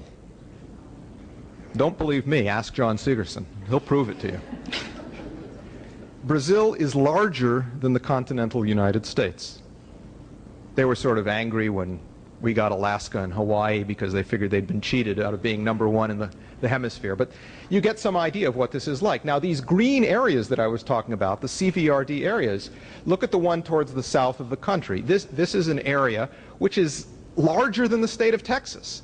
This is an area, that area of the country is a major area of activity of CVRD, Compañía Vale do Rio Doce. CVRD is the third largest mining company in the world. It is the largest in the Americas. It is the largest iron ore producer in the world. It has enormous activities in mining. It owns 2,000 kilometers of railroads. It has 37 ships, 6 ports, 11 steel plants, some in the country, some outside, 3 paper plants, and so on and so forth. CVRD was originally founded in the 1940s when the Vargas government of General Getulio Vargas, with backing, explicit signed backing from President Franklin Delano Roosevelt in the United States, these were the Vargas-Roosevelt agreements, the Brazilian government of Vargas took over a British mining company called Itabira Iron. They nationalized it and they made CVRD. And since then, that company has been the backbone of industrial development of Brazil. And it's of course of some significance and importance that this was done in coordination with the Roosevelt government in the United States, which provided some important support in this regard. Now, what's just happened is that in April of this year, Compañía Vale do Rio Doce was sold, was privatized to George Soros for a song, for absolutely nothing, a couple of $billion bucks, nothing compared to what this company is actually worth. And that gives you some idea of the British mining taking over of Ibero-America along the similar lines as has occurred in Africa. Linda? Okay. Now, when we talk about the Africanization of South America or of any other location, if we look at what's happened in East Africa, then we know that what we are truly talking about is a return on a far larger and more intense scale to the collapse of the 14th century and the dark ages of that time. First of all, we have the disintegration of government, where all normal government services cease except for tax collection and maintenance of a national army which does not function as a national institution but functions as a mercenary force. And this was seen in the whole conquering of Zaire and from Uganda and Burundi and Rwanda, and as you heard today, the fact that all of the money that comes into the martial law countries is then siphoned off for the military for this purpose, so that the military operates directly against the interests of its own population. Then there's also the use of official mercenary forces as simply privatized warlord forces, which are in conjunction often with oversight from the British mercenary houses of Executive Outcomes, Sandline International, and so forth. In Executive Outcomes, they have a whole large franchise in northern Uganda, which unfortunately for them, they are not able to actually access because people still do live there. And in Sierra Leone, when they came in behind the government against the Revolutionary United Front for their services, they just simply demanded the entire nation's diamond franchise. So that the mercenary force comes in not as even a force for hire, but takes in and encroaches and takes away any form of national territorial sovereignty. And then also there's the eradication of borders. In Africa, because of the vast use or imposition at the point of independence by Prince Philip and the World Wildlife Fund of the reserve park system, already 8% of the entire landmass of Africa have been given over to national parks. Most of these parks straddle borders, and most of these parks have been used traditionally for years as the safe havens for guerrilla groups, which then maraud either side of the border at will from the safe haven of these parks. So borders, ever since independence, have always been had a vague existence within Africa itself. But now we see something different. Now we see something where borders simply no longer exist at all. And the linchpin in this operation, of course, is Ugandan President Yoweri Museveni. Can we have the first?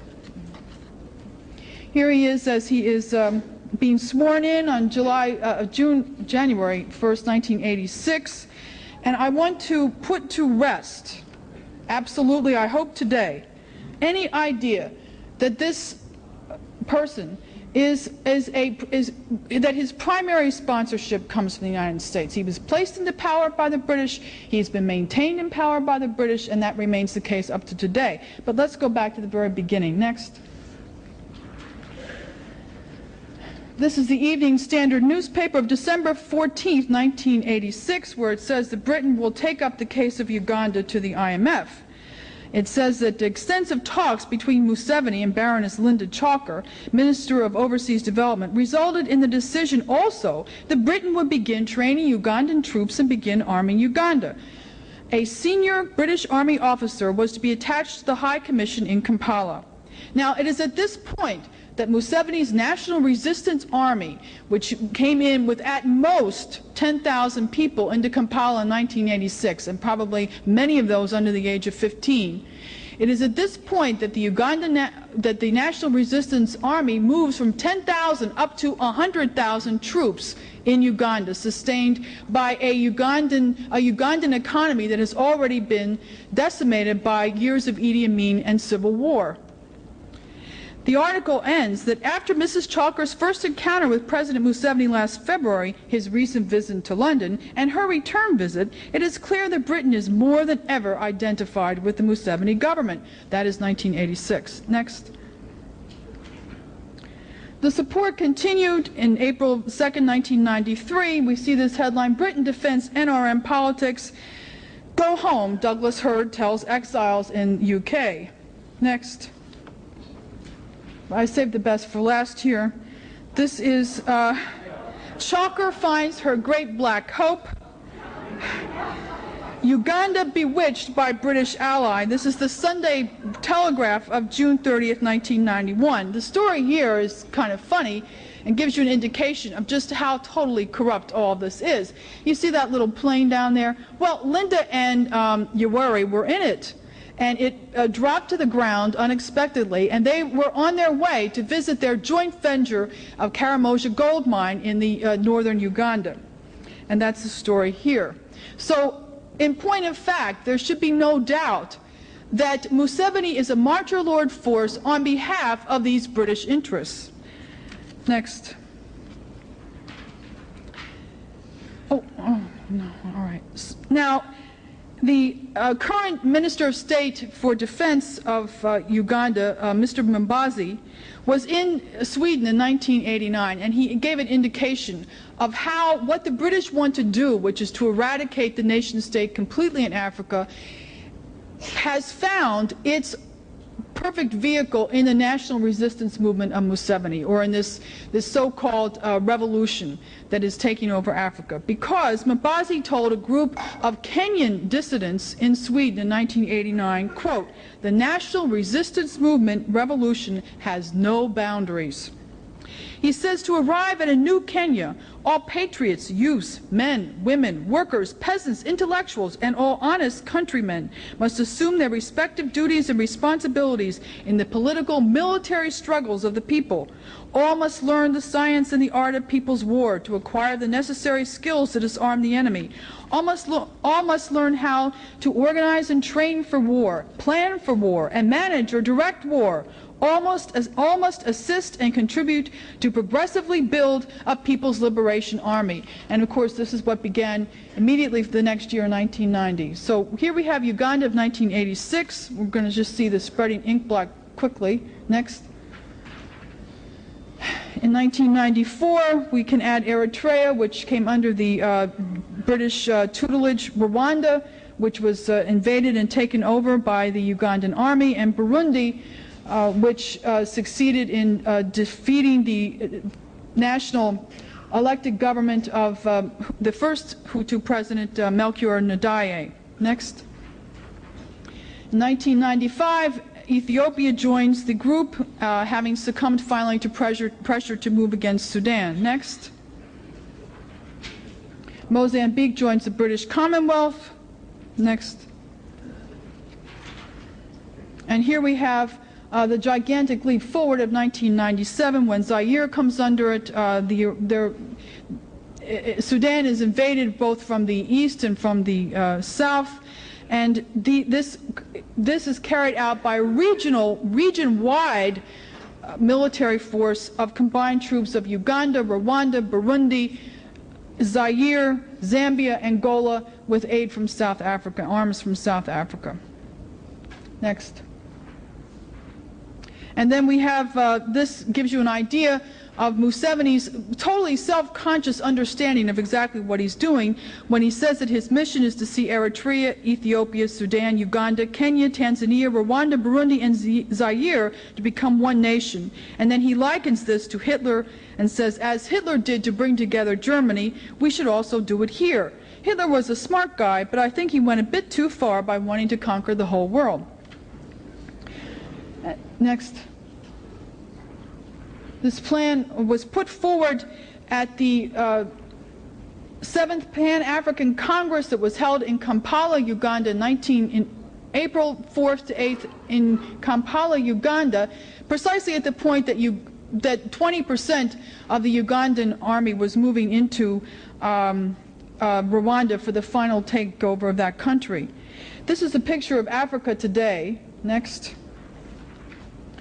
The plan put forward by Arthur S. Gakwindi, today the Deputy Ambassador to Ethiopia with special responsibility to the OAU, shows that according to the Pan-Africanists, which is Museveni's movement, or he has taken over this movement right now, that this is what Africa would look like under that plan. Next. And then here we have what it actually looks like on an overlay of Africa today. Now, it's interesting, for example, that this Swahili Republic, well, west of the very eastern part of Zaire, nobody speaks Swahili. So it'll be interesting to see how this is imposed, but already English is being imposed on Zaire and on Rwanda and Burundi. Gakwindi motivated this by saying the breakdown of central authority in Somalia and Liberia, the destructive civil wars that have crippled Angola, Mozambique, and Chad, the threats of secession in Sudan and Zaire, as well as the ethnic tensions that abound in many states on the continent, all call for the reevaluation of the viability of post-colonial African states and the sanctity of their borders. Next.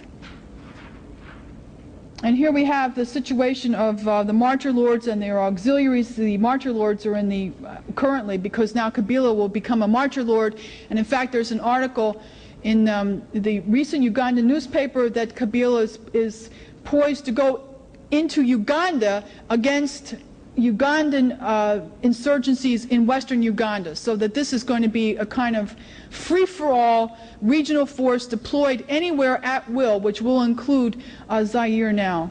And then the auxiliaries, particularly South Africa, which said that it was, is now arming Rwanda and these martyr lord forces. The African National Congress very unfortunately put out a statement in defense of this by saying that Rwanda is a force for stability in the region. Next. And now we see the next targets of this, which is Kenya, which we've read about in the news. This is an extremely dangerous situation. And the Kenyan situation shows really the truth of statements that were made by people in Uganda this past spring, May, where they said, we're sitting on a tinderbox. And one would think, well, what more could possibly happen? But if President Moi is brought down under the current type of configuration of violence and insurgencies which have been heavily penetrated from Uganda, and with a completely fractured and splintered opposition, then what we are very likely to see in Kenya is total chaos, a situation of total chaos and violence, which will of course radiate outward. So this is an extremely dangerous operation which is being carried out against Kenya right now. And then we have Congo-Brazzaville and also the countries over in West Africa, Liberia, Sierra Leone. All right, next. Now, what does it cost to eradicate borders? Well, it costs a lot of lives.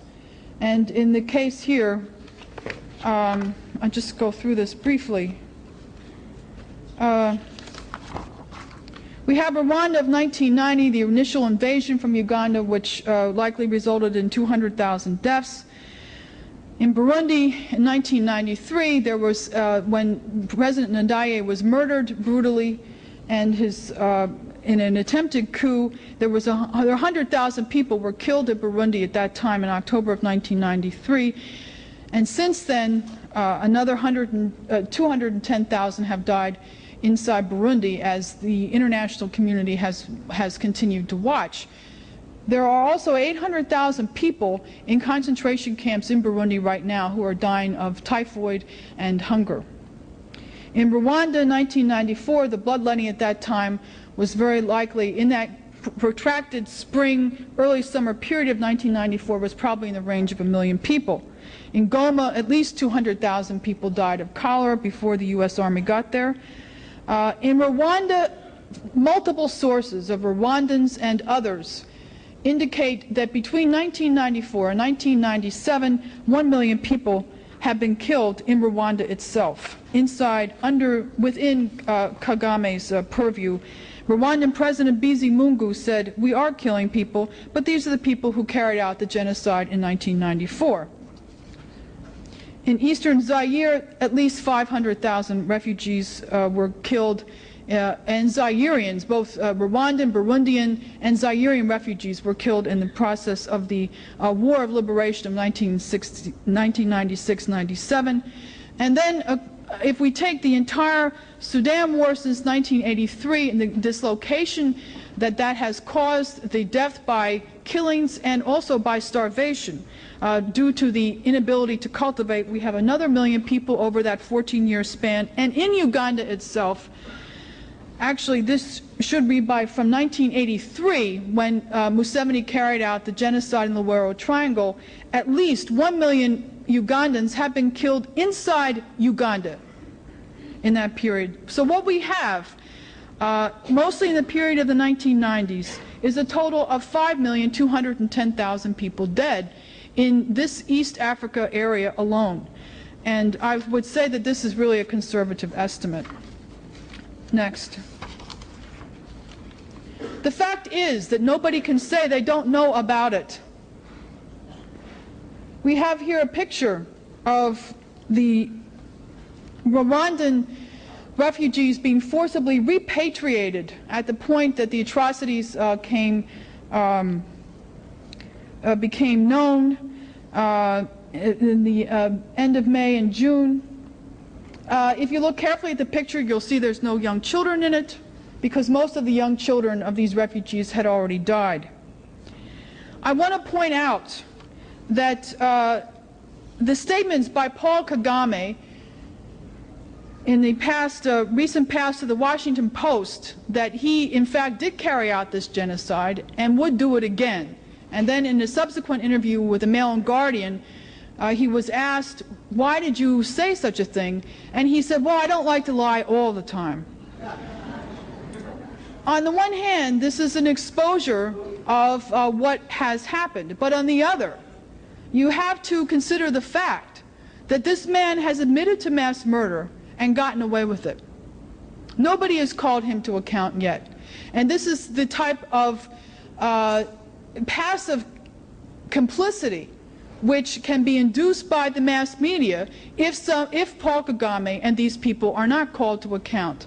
Then, in point of fact, we are complicit in the murder that has occurred. So this is what it costs in just one small area of the world to eradicate the nation state. Dennis. The process of nation-state eradication, or erasing borders, which is what the British are involved in at this point, is perhaps in one sense less advanced in Ibero-America than the situation in Africa, as you've seen. The end result of that, I think, is captured most forcefully in that picture of the boxcars, which no one can possibly miss the point that this did happen before in history. It was run by the same people who were running this, the British. that there was Nazi genocide carried out in the past, which America once mobilized to stop. And had we not so mobilized, the world would not be here today. That same type of genocide, only worse, is being carried out by the same people all over again. And unless we again so mobilize, it will not be stopped. Now, this eradication of the nation state, the erasing of borders, is not simply a question of redrawing a map. You're talking about replacing the nation state with terra incognita, with no man's land, with an area of rampaging armies on both sides, both controlled by the British. And this is how the British are operating. They're doing this in Ibero-America in a very visible fashion, and it's the exact same people that Linda just described in Africa. In one sense, the nation state is more firmly rooted historically in Ibero-America for a series of historical reasons. Most of the modern nations were created in the early part of the 19th century. There is a strong and important current in Ibero-America coming from the evangelization of the Americas, which was a tremendous European project which established a basis culturally and so forth, and with the concept of man, which we'll get to in a minute, which made it possible for such nation states to exist. And at most points, if not all points, where these forces of republicanism and the nation state flourished in Ibero-America, it was along with and in coordination with similar Republican-oriented forces in the United States, which today are represented by the LaRouche movement. There's a historical tradition on this. It is that which is now being submitted to the British eraser, what they're trying to get rid of. Now, the way the British work in this regard, and it's very evident, for example, in a case like Colombia, is first they finance and create narco-terrorist armies, supposedly of the left. They're behind the drug trade. They are behind, jumped the gun on me a little bit, but that's all right. It's okay, leave it up. They financed terrorism, they financed the drug trade on the one side, and they create leftist armies such as the FARC in Colombia, such as the ELN and so forth. Then the same British interests have promoted a policy of destroying the national military forces of the countries of Ibero-America, what we have called the complot, the plot to annihilate the armed forces in the nation states of Ibero-America. This plan comes from the British. It's run from Anglophile centers in Washington, such as the Inter-American Dialogue, infected areas of the Pentagon, the State Department, and so forth, who are deliberately taking down the capability of the nation's armed forces to fight against the narco-terrorists which the British have created. So first they build the narco-terrorists, then they take down a country's ability to fight against it, and they say, we have the answer for you. Why? We happen to have some private mercenary forces, which we will hire out to you so that you can fight the narco-terrorists who we also created. The other screen, you can forget the other one, Joe, it's not necessary. And let's look at what's happened in the 13 years since then. On the left, 1982. On the right, 1995. The pink is drug production.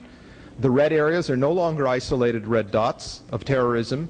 They're a red swath, a stain across the entire country. The pipeline has been built, there it is.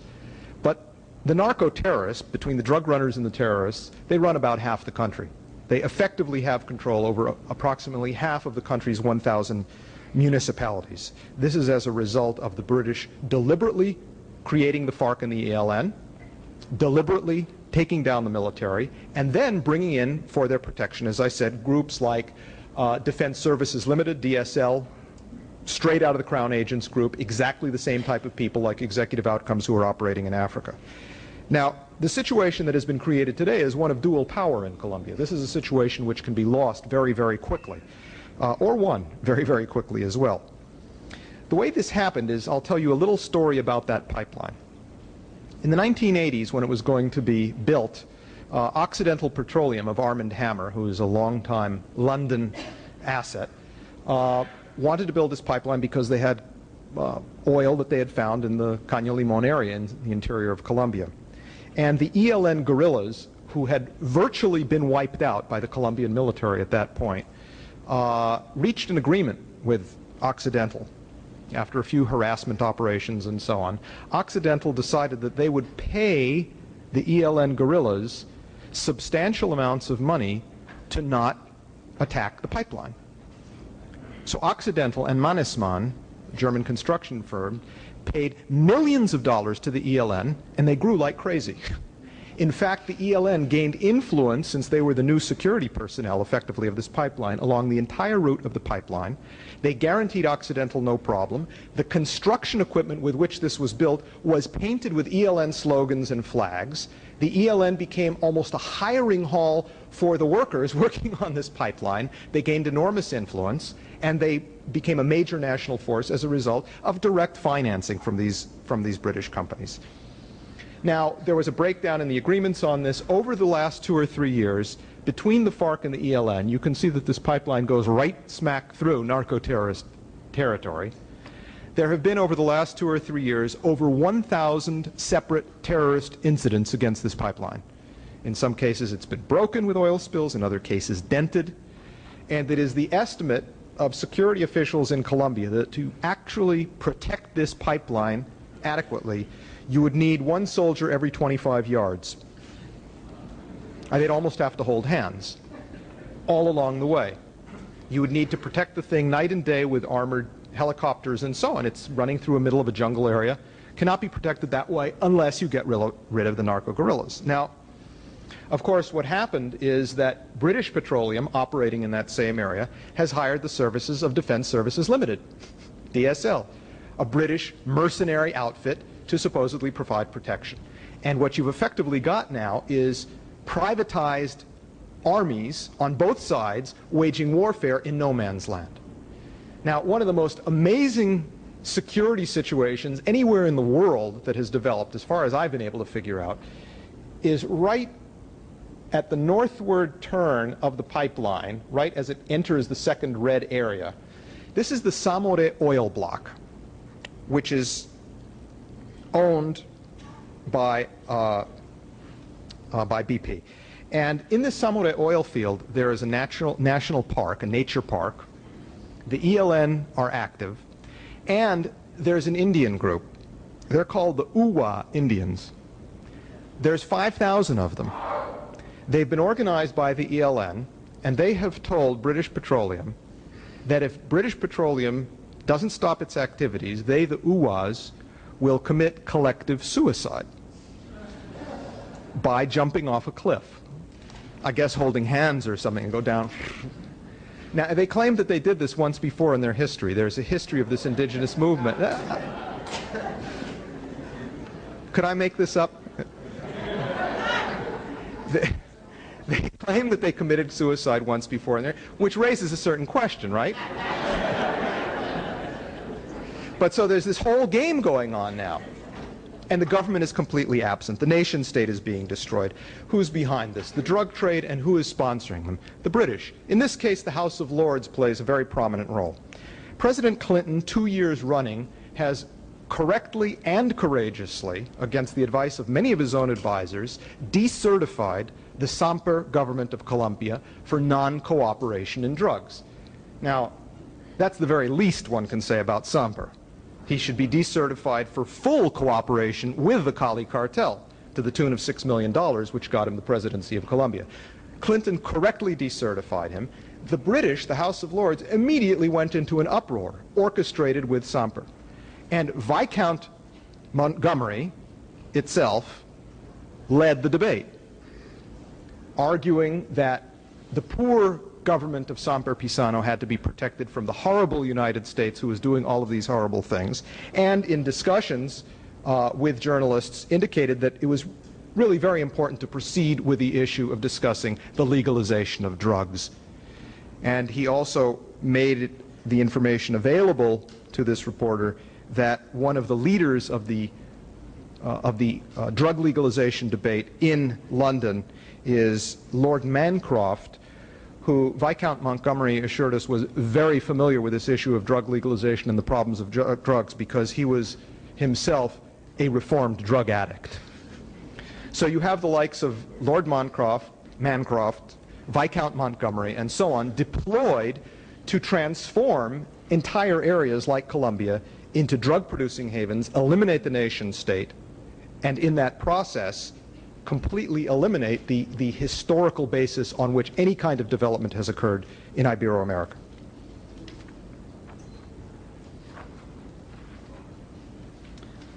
Okay. Now, I think it's also important to understand that despite the fact that the British High Commission in Kampala has a lot to do with the day-to-day running of the Ugandan government, that is really not the way in which the control of what we have, the British control of what we have seen in East Africa is really carried out. More to the point is an article that appeared in the Times of London in October of 1996, right at the very beginning of the Rwandan-Ugandan invasion of Zaire. And the article, in its typical British tone, said, quote, "The West should resist the temptation to blame itself for what's going to happen in Zaire. Certainly, colonial frontiers were drawn that took no account of ethnicity.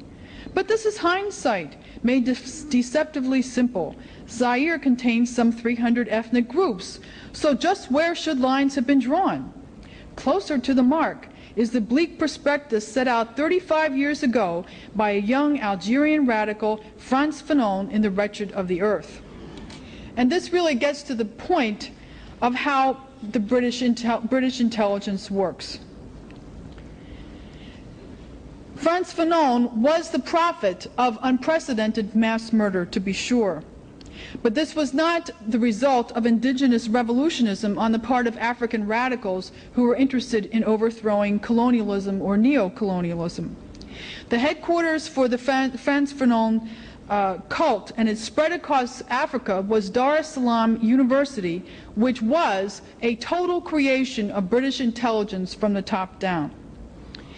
British intelligence understands that once imbibed, Fanonism is the controlling element of the psyche of the targeted victim. It compels the victim to ever greater and greater levels of violence of a satanic nihilistic quality. And in fact, I think, as we can see with Museveni himself, it has reached Macbeth proportions. The point of this is that British intelligence has created this not simply through the process of physical hands-on domination, but through the control of the mind. And Museveni was a key victim. First, this is a copy of Museveni's thesis at Dar es Salaam University, which he wrote in 1971. We have the full copy of this now, where he embraces revolutionary violence. And I think it's important to understand that at Dar es Salaam University, he had something called the Student African Revolutionary Front, which he organized and chaired, and that he has just founded a branch of this front at Makerere University in Kampala. So that there is a complete continuity in his own mind from what he was doing and thinking in 1971 to what he is doing and thinking today. Now, let's look at the very first line there. It says, "At the level of individuals, violence is a cleansing force." Now, this is interesting because, you know, Museveni is put forward by much of the Western press as the cleanest president in all of Africa, and is known as supposedly for not having been corrupt like Moi and Zaire and Abacha and other terrible dictators. And this may be what they actually mean. The major patron of the Dar es Salaam University was Bertrand Russell. He was the intellectual godfather of Dar es Salaam, who, as Lynn said yesterday, is somebody who believed that the yellow, brown, and black populations must be reduced at all costs, no matter how disgusting the method that is used to do this. So in Dar es Salaam, you actually see a factory, a menticide factory, a factory that is going to produce the killers and the martyr lord force in Africa and elsewhere that will be willing to carry out the disgusting methods used to decimate this population. That is exactly what Dar es Salaam was.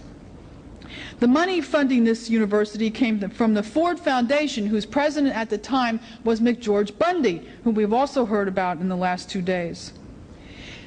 The Rockefeller Foundation, the British Aid Agency, and the Aga Khan Foundation. And the school's faculty represented an amalgamation of the offspring of the British Fabian Society and Russellites and Third World Party communists. But if you look into the history in detail of many of these Third World communist parties, you find that their headquarters are in London, that the chief person among them or the leadership of them tends to be far more British oriented, and that they don't really, they are certainly shared assets, if shared at all, with Russia. Okay, now Museveni's thesis really gives you an idea of the flavor of the ideas fostered. He says, not only is violence the only effective instrument of bringing about the real overthrow of colonial rule, it is also a laxative, a purgative, an agent for creating new men. He quotes Fanon as saying that violence alone, violence committed by the people, violence organized and educated by its leaders, makes it possible for the masses to understand social truths and gives the key to them. He says, when the oppressed, the native of the white man, opens machine gun fire on the oppressor and mows him down, he kills 2 birds with 1 stone. He discovers that on the one hand he is a man at par with any other free man that one may care to bring forward, and that his former oppressor is apparently also a human being, destructible and mortal. And lastly, he says, the peasant in Cabo Delgado, Mozambique, has participated in killing the white man, the former demigod. He has inflicted defeat on this god. The white god, the colonialist, has been seen and known to writhe in an agony of death from bullets fired by guns operated by peasants. The peasants have set mines which have blown to pieces white soldiers. The erstwhile gods have been seen to fly like startled warthogs before the automatic fire by peasant guerrillas. They have been captured by peasants. They have put up their arms in supplication for mercy from their former slaves, the natives. The gods are known to be weaklings when it comes to standing the rigors of bush life. The Portuguese prisoners in Frelimo's hands fall sick more often than not. Some had to be supported to enable me to take their photographs. They were too sick for minor causes, which would never cause a peasant to fall sick. The white man, an invulnerable god, will be seen vomiting, shivering, and expressing anxiety about what he considers imminent death. Now, this gives you an idea of the tone of the celebration of death and violence that is represented by the school of Frantz Fanon, which is so widespread throughout the world today, and has reached its apotheosis in Museveni.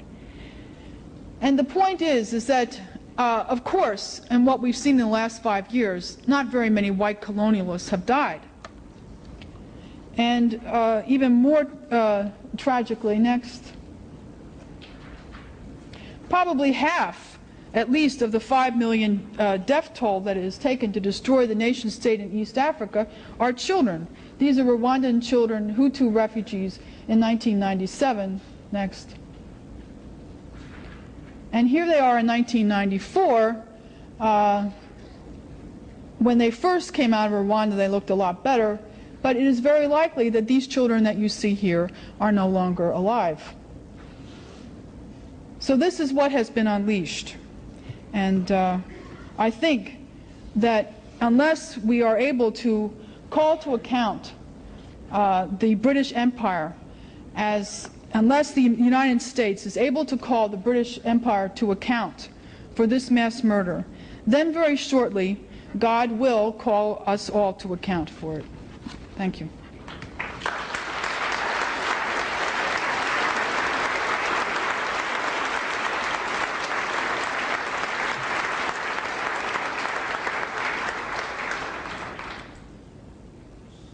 If you're distressed and slightly sickened by the picture which Linda has painted of the kind of genocide that's going on in Africa, that's of course appropriate. There's probably a certain amount of feeling also that we're talking here about a particularly sick mind in the case of Museveni or Kabila and so forth, and that things like that are really aberrations, and they often happen in far-off places in the recesses of Africa and so on and so forth, and there's an underlying anxious feeling that it somehow can't or it won't happen here. It can and it is in Ibero-America, and as Tony will explain in the subsequent presentation, in the United States itself. The exact same thing, menticide, especially menticide, the destruction of human minds as well as human bodies.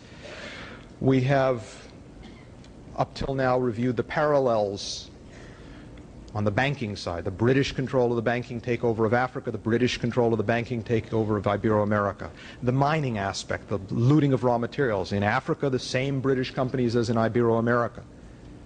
In the third segment, the destruction of the nation state, the introduction of private armies, executive outcomes, Defense Systems Limited, and so on. The exact same companies operating in Ibero-America today.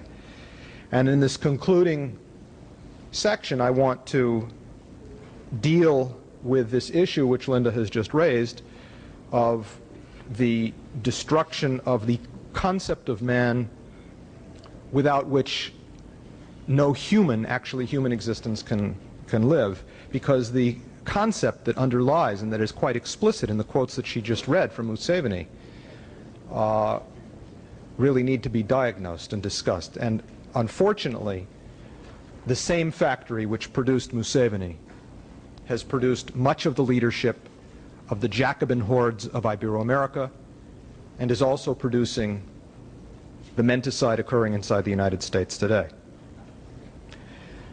Now, I want to take a brief case study of the MST of Brazil, the so-called Movimiento Sin Tierra, the landless movement. And one could just as readily talk about the FARC or the ELN of Colombia or any of the other groups of Fidel Castro's Sao Paulo Forum.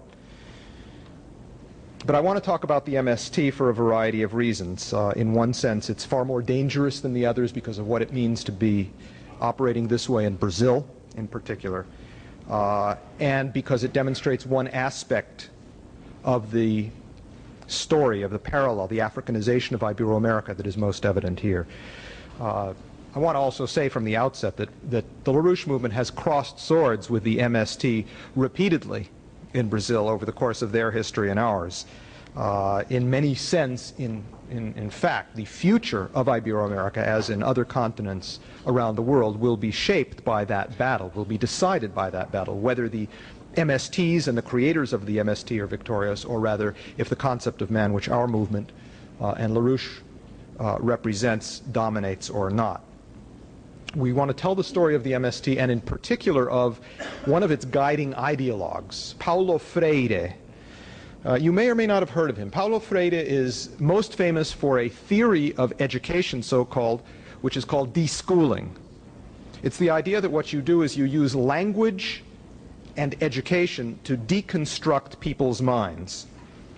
You use this to induce class suicide, that's quote-unquote, class suicide, so that people's mental oppression from imperialism and westernization disappears. One of the other notorious crimes of Paulo Freire is that he's the inventor of the phrase, the totally contentless, meaningless phrase, empowerment. That's where it comes from. If you've ever wondered what it means to be empowered, I still haven't figured it out. I mean, if you think you know, you have a problem. That comes from Paulo Freire. Now, Paulo Freire comes from Dar es Salaam, the Ford Foundation's Dar es Salaam, the same place, the same cookie factory that produced Museveni. In fact, he was there in 1971, just a couple of years after Museveni was there. He went and worked with Frelimo, the Mozambique Liberation Army, the same people that Museveni went and did field work with to produce the study which you just heard Linda read about. And they're both products of the same philosophical school, the British fascist, pessimistic, nihilistic school of Heidegger, Sartre, and Frantz Fanon.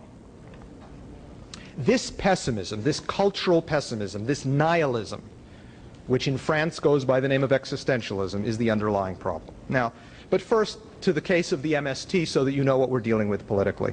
The first transparency, please.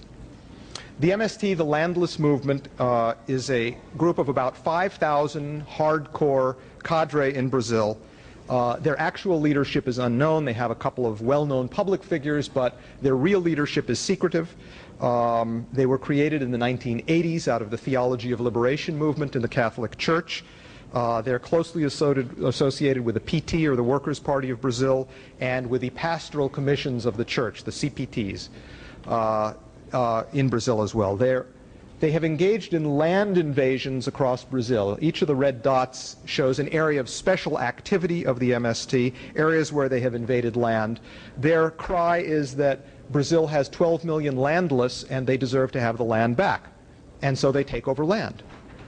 Oh, what sort of land do they take over? Well, one of their main areas of activity, as you can see in the orange shaded area in the south, is the most productive agricultural land of Brazil. It's the soybean emporium of Brazil. A huge amount of production goes on there. In 1990, in Rio Grande do Sul, in the southernmost part of Brazil, the MST took over a major hydroelectric plant and area around a petrochemical factory. In 1996, they announced that they were going to take over the land surrounding the Navy's Aramar Technological Center, where the Navy was engaged in the project of developing a nuclear submarine. In 1996, the MST announced that they were going to take over and seize Tucuruí Dam. Tucuruí Dam is in the north of the country, part of the Carajás project. It is the second largest dam in the world. Those are their targets, infrastructure. The MST acts like what it is, an irregular army for a foreign invasion. And the masters are the British. Their purpose is to shatter Brazil, destroy it, fragment it, playing on the very real poverty, misery, and difficulties that do exist in the country. Now, their very specific objective, we can see in the next transparency, is the creation of a Pontal Republic.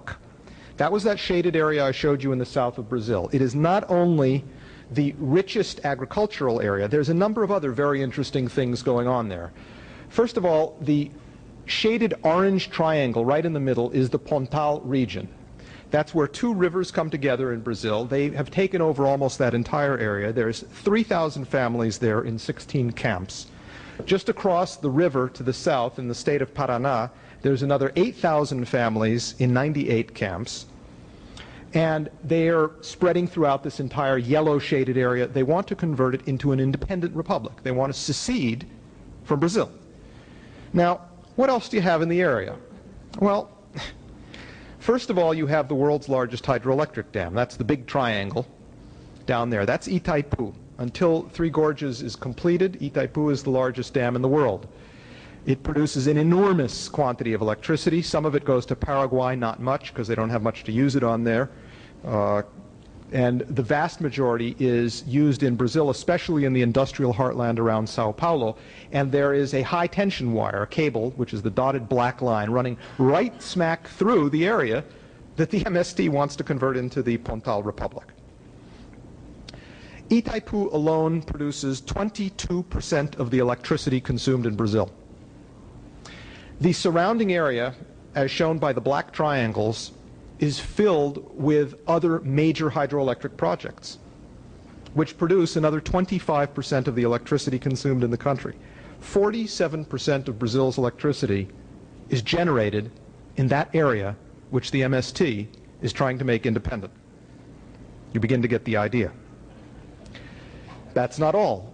The black and white dotted line is an existing railroad from Sao Paulo going up to Bolivia, and they are currently constructing a natural gas pipeline along the side of the railroad to bring natural gas from Bolivia, from the Mutun and other deposits, down into Sao Paulo where it's needed. So that's another part of crucial industrial infrastructure that's going on there.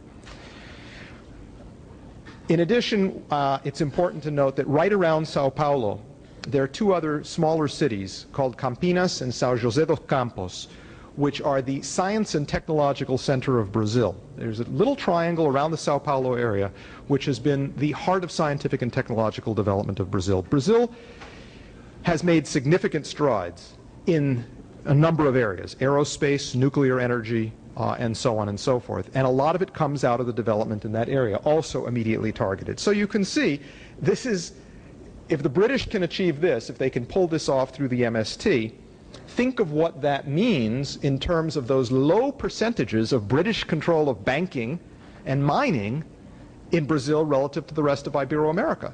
Think of that $207 billion asset block that the Brazilian state still controls. Think of what the mining potential of Brazil is, and think of what it means to shatter that nation state.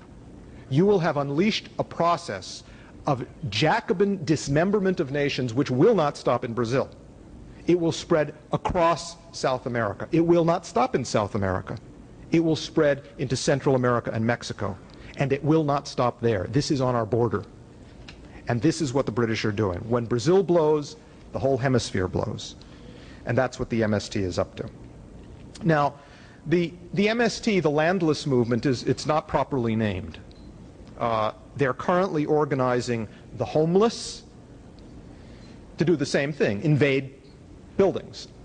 The jobless, the same thing, to invade factories.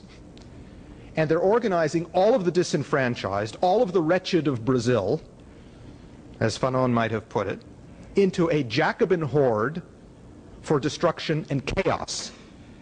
They are properly called not the landless movement, but the mindless movement. Not only because they themselves are mindless, they are, and you'll hear it in a minute, but because that is the state which they are deliberately trying to induce in the entire population at British behest. The mindless movement, like Museveni, the mindless movement. They're organizing in the urban slums, the favelas. They're working with the drug runners to do this, and they're playing on the pessimism, the irrationalism, the rage generated in these populations by the destruction that's going on. And they're trying to organize this into a disorganized, deconstructive Jacobin horde. That's what they're doing. Now, the MST has been trained by the FARC and by Sendero Luminoso, Shining Path in Peru.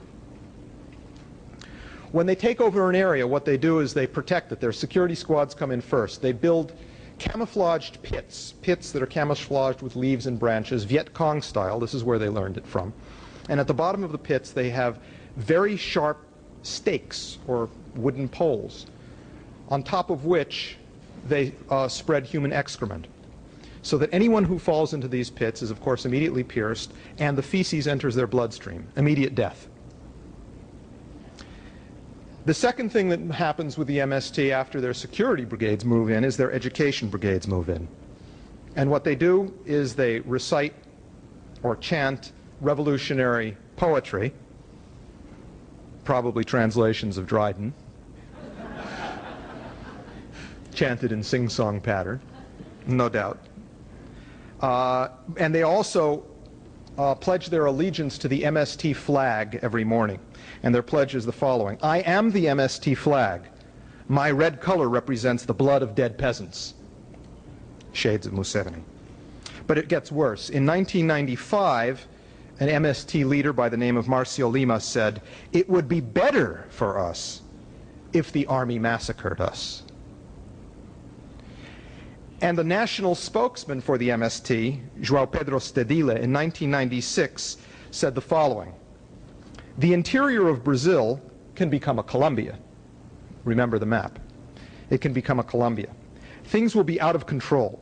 There will be social convulsions, and society will come apart. Next slide, please. We are chaos, says the MST. At the moment, our forces are small. Open confrontation doesn't interest us. We have to wage a guerrilla war. We have to wage psychological terrorism, destabilization. Things will happen. We don't know what, where, or how. They are part of the destabilization. We are chaos. This is Delman Sergio Ferrell, an MST supporter, in a manifesto in 1996, issued at the point they were trying to take over the Tucuruí Dam, which was signed. It was called the Unabomber. That's what they called it. Couldn't make that up.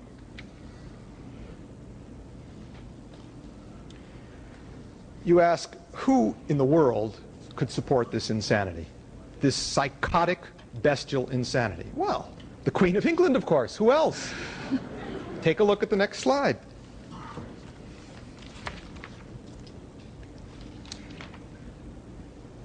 One of the leaders of the MST, Deolinda Alves, who is the wife of a leader by the name of José Rainha, was just in London. She was in London. She was there to organize support because of the upcoming trial, the appeal trial of Rainha. He was just convicted to 26 years in jail for having murdered someone in an earlier land invasion.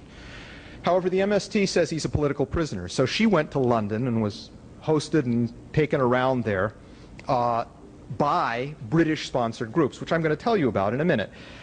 It's interesting to note that Rainha, among his notable activities, in addition to getting sentenced to 26 years for killing someone, is an avid hater of LaRouche and the LaRouche movement in Brazil. He recently called us delirious and a neo-fascist and possessing a neo-fascist and neo-Nazi mentality. So you can see that we're having a good fight with these people. In fact, in 1994, a couple of years ago, the MST and their associated party, the PT, sued the LaRouche movement in Brazil in court, the MSIA, because we had put out a pamphlet denouncing them as being part of a one-world international conspiracy to destroy the nation state and so on and so forth, what you've heard here.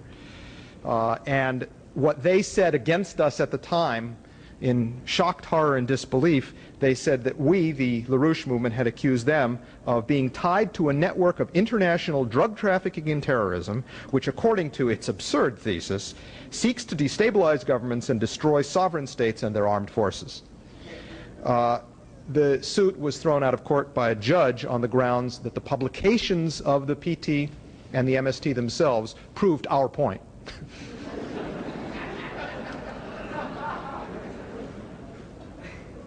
Now, exactly how do the London strings work here? Well, this is one level of the London strings. I'm going to talk about the real strings in a minute, the strings of mind. But at one level, this is interesting, because the group that invited Deolinda Alves, the wife of José Rainha, to London, is a group called Christian Aid, which you can see, second from the left on the bottom there. Christian Aid, as Jeff mentioned in his opening statement, is part of the Crown Agents Foundation. It is a British group which is the official representative of all 40 British and Irish churches. In other words, it is a representation of the Church of England. They invited Deolinda Alves to London and gave her an enormous amount of support, publicity, and so on, and they're going to be in Brazil for the appeals trial. Now, who else has backed the MST, just to get an idea of this? Well, there's another group which is called the Right Livelihood Foundation. This is a Swedish group, at least apparently a Swedish group. It's run by a Swedish nobleman by the name of Jakob Wexell, who lives in London, and who gives out an annual prize which is known as the Alternate Nobel Prize, because it's given in the Swedish Parliament the day before the Nobel Prize is given. In 1991, the Right Livelihood Foundation gave their award to Father Ricardo Rezende of the MST. 250 grand, not bad. Their other awards have been in earlier years to the Gaia Foundation and to Amory Lovins of Friends of the Earth. A third British group, to show the strings on this puppet, is the Anti-Slavery International. Anti-Slavery International describes itself as the oldest human rights organization in the world, having been founded in 1787 by old British oligarchical families, the Wilberforce family and the Buxtons.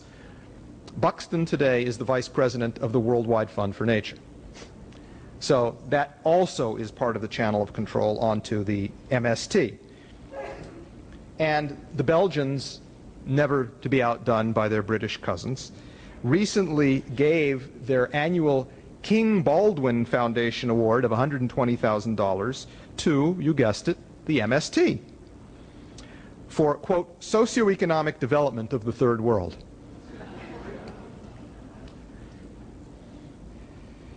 Now, the King Baldwin Foundation in 1980 had given its award to Paulo Freire, and in the 1930s, the Belgian monarchy in the form of King Leopold had backed Hitler. So at least they cannot be accused of inconsistency.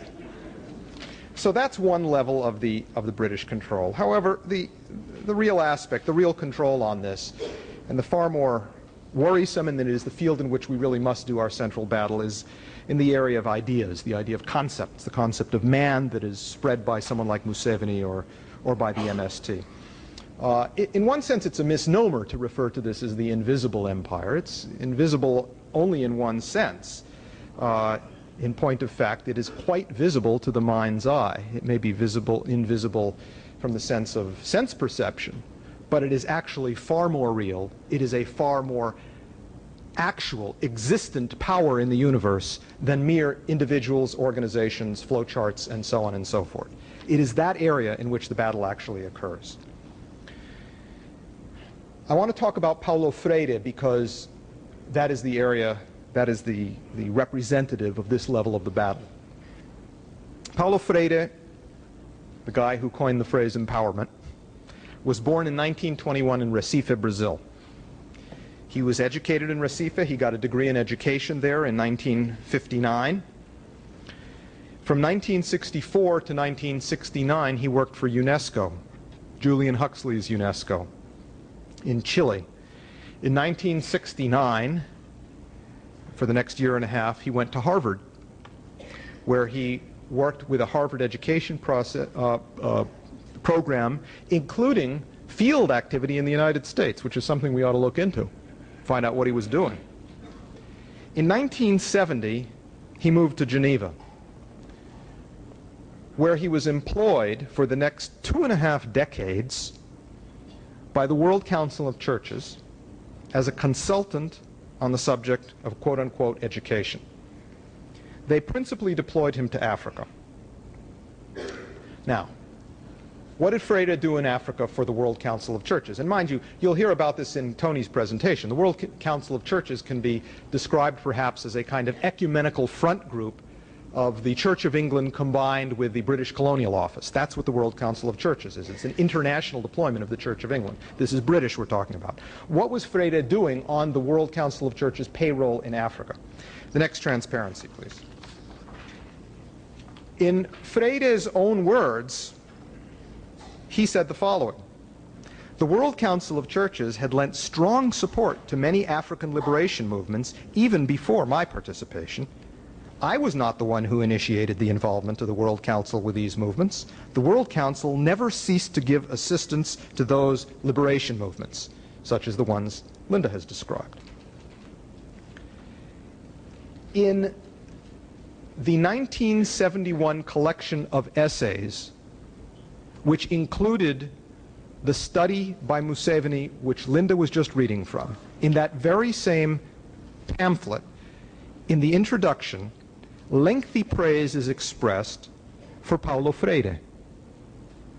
And what the author of the introduction says about Freire is the following, and I quote, "He has elaborated on Fanon's theory and broken new ground.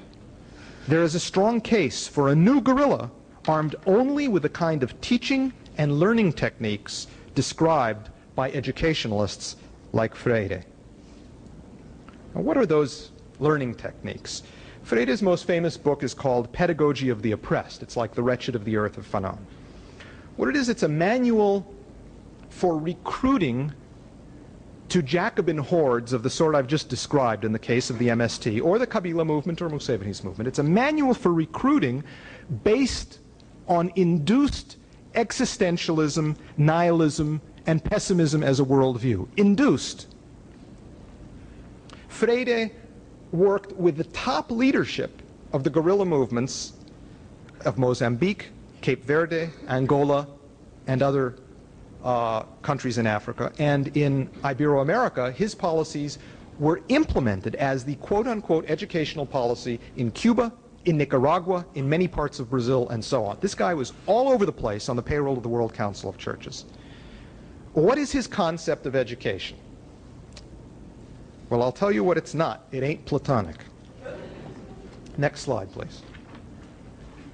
Paulo Freire, in a 1970 writing, published most appropriately in the Harvard Educational Review, says the following: Socratic intellectualism, which mistook the definition of the concept for knowledge of the thing defined, and this knowledge is virtue, did not constitute a true pedagogy of knowing. Plato's theory of dialogue failed to go beyond the Socratic theory. Right? So what he is saying is that Plato is wrong for trying to define knowledge as actually a concept as opposed to knowledge of a thing, of a specific thing. And in the immediate next paragraph, next slide please, Freire puts forward his idea of what his adult literacy proposals and programs implemented. He said the following: the adult literacy process must engage the learners in the constant problematizing, whatever that means, it's like empowerment, I guess. The constant, it's interesting, we put this through the computer for spell check and it stopped at problematizing, so, which simply proves that Paulo Freire is stupider than a computer, and that's very stupid.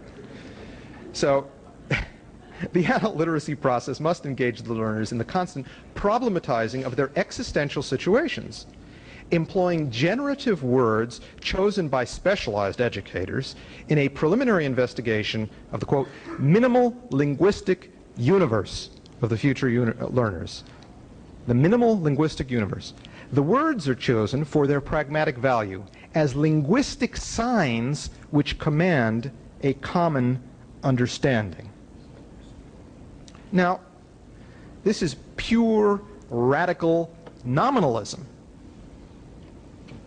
The only thing which is real is the name or the label on a thing.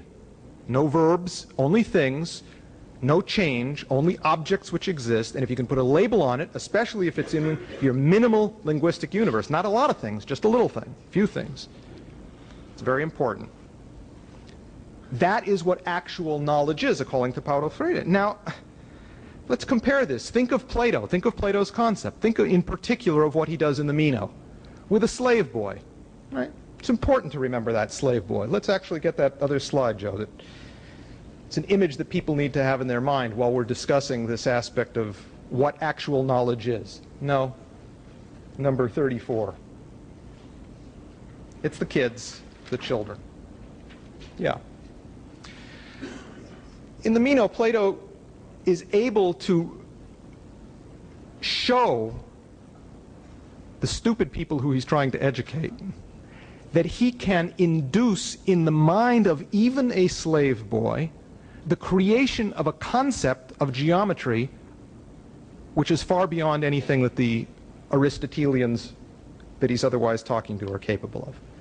And he shows that it is possible to create in the mind, or induce the creation in the mind of another person, of a concept. Now think of what that idea of learning and knowledge versus what Freire is talking about here and his minimal linguistic universe. Freire's proposal is to take people who have the potential, as the slave boy in Meno has that potential, and to instead turn them into slaves through radical nominalism, through menticide.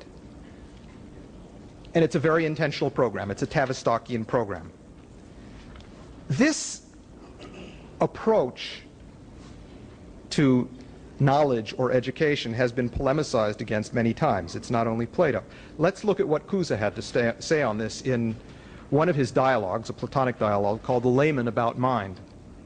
Because Cusa addresses exactly this issue of what real knowledge is. Is it names? Or is there something else, something beyond? And Cusa says, mind is the power in us which embraces conceptually the exemplars of all things. Mind is a living substance. Its function in this body is to give it life, and because of this, it is called soul. Mind is a substantial form of power. Now, Cusa had also said, genus, in the same dialogue, genus and species, insofar as they are matters of naming, are mental constructs which human reason has made for itself. Now, again, insofar as the mind creates names, names do exist, but they are the result of a prior mental activity. There is a prior mental activity which can provide names for things, but the names of those things is not the knowledge. There's a prior process, which is this. What is that process? It is the power of the mind to embrace conceptually the exemplars of all things, or Plato's concept of ideas or forms is the same thing. And it is this substantial power of mind, which he calls soul as well, it is what gives our body life, and it is what makes man imago viva Dei.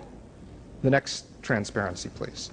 Because he says, our mind is the image of that infinite being. Knowledge of God, his face, is accessible only in mental reality whose object is truth. It is not further accessible except through mind, so that mind may be the image of God. If with Freire, or Aristotle, or Museveni, or Sartre, or Heidegger, you deny the existence or you destroy the mind such that it not have that capability of concept creation prior to naming things, you are destroying that within man which makes him as in the image of God. You're making him a beast. It's menticide. You will produce beasts like Museveni. You will produce beasts like Kabila. You will produce beasts like the MST. Because you are forcibly indoctrinating and brainwashing people to destroy that capability which distinctly and uniquely is, as Cusa defines, what makes man as in the limiting image of God. But Freire was even worse. Freire was actually against language altogether. He thought that what should be taught in Portuguese Africa was not brainwashed, decorticated Portuguese nouns. He was in favor of Creole. Just the same way that Swahili, right? The Swahili example Linda was talking about. He was for Creole. And in fact, at one point, Freire, the consummate racist, says that pantomime is the natural language of Africans. Shades of Al Jolson. And now this got to be a heated debate between Freire and some of his almost equally revolutionary comrades.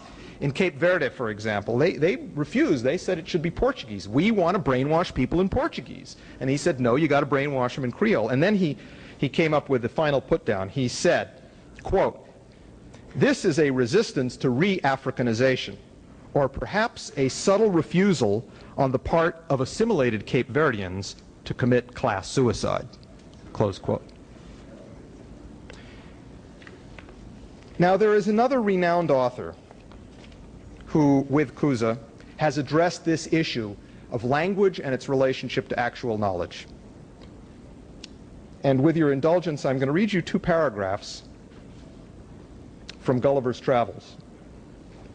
He says, Swift says, we next went to the School of Languages, where 3 professors sat in consultation upon improving that of their own country. The first project was to shorten discourse by cutting polysyllables into one and leaving out verbs and participles, because in reality, all things imaginable are but nouns. The other was a scheme for entirely abolishing all words whatsoever. Shades of Paulo Freire. Abolishing all words whatsoever. And this was urged as a great advantage in point of health as well as brevity. For it is plain that every word we speak is in some degree a diminution of our lungs by corrosion, and consequently contributes to the shortening of our lives. An expedient thing was therefore offered, that since words are only names for things, it would be more convenient for all men to carry about them such things as were necessary to express the particular business they are to discourse on. And this invention would certainly have taken place to the great ease as well as health of the subject if the women, in conjunction with the vulgar and illiterate, had not threatened to raise a rebellion, unless they might be allowed the liberty to speak with their tongues after the manner of their forefathers. Such constant, irreconcilable enemies to science are the common people. However, many of the most learned and wise adhere to the new scheme of expressing themselves by things, which hath only this inconvenience attending it, that if a man's business be very great, and of various kinds, he must be obliged in proportion to carry a greater bundle of things upon his back, unless he can afford 1 or 2 strong servants to attend him. I have often beheld 2 of those sages almost sinking under the weight of their packs like peddlers among us, who when they met in the streets would lay down their loads, open their sacks, and hold conversation for an hour together, then put up their implements, help each other to resume their burdens, and take their leave. That's Jonathan Swift on the subject of language and nominalism. In addition to Paulo Freire, I want to conclude with brief mention of 2 of the other mind assassins involved in the MST movement. Leonardo Boff, a Franciscan defrocked monk who's a total psychotic, involved with the Gaia Foundation, a total enemy of the nation state. The next transparency, his view is the following. Mankind is in a difficult transition from the nation state to the world state, from the worldwide to the cosmic, from mass to energy to information and communication, from macro to micro, from materialism to holistic spiritualism. We are standing before a new planetary civilization. Now, Leonardo Boff, like Museveni, also praises Hitler, which is interesting enough. In the next transparency, you will find the following from Boff. Nazism can also be a mediation of the absolute. In Heideggerian thought, a person in jail can be more free than a person outside, because prisons are inside the person. Human beings attach themselves to their own selves and not to external reality. So if this gives you an eerie feeling of déjà vu, having seen the quotes from Museveni that Linda referred to, there's a very good reason. They come from the same cookie cutter. And the final person I want to mention among the MST ideologues is Frei Beto, who is a theology of liberation New Ager, who has the following view of the way in which irrationalism must come to replace rationalism in theology, in science, and in organizing. The next slide, please. Frei Beto complained recently that in the West, the universities remain closed to methods of learning and symbolic living, such as intuition, premonition, astrology, tarot, I Ching, and in the case of Latin America, the religions and the rites and myths of indigenous and African origin. It is this view which was expressed in the concluding statement, next slide, of the 9th Inter-Ecclesiastical Encounter, which is the voice of our enemy. There should be greater respect shown for the growth of Pentecostalism. This is coming from a Brazilian religious meeting. Greater respect shown for the growth of Pentecostalism inside and outside the church. We must overcome certain preconceptions with regard to the members of the Pentecostal churches and inside the Catholic Church for charismatic renewal. There must be greater respect of indigenous myths, rites, and spirituality. And the next speaker, Tony Chaikin, will explain to you what that really means. Thank you very much.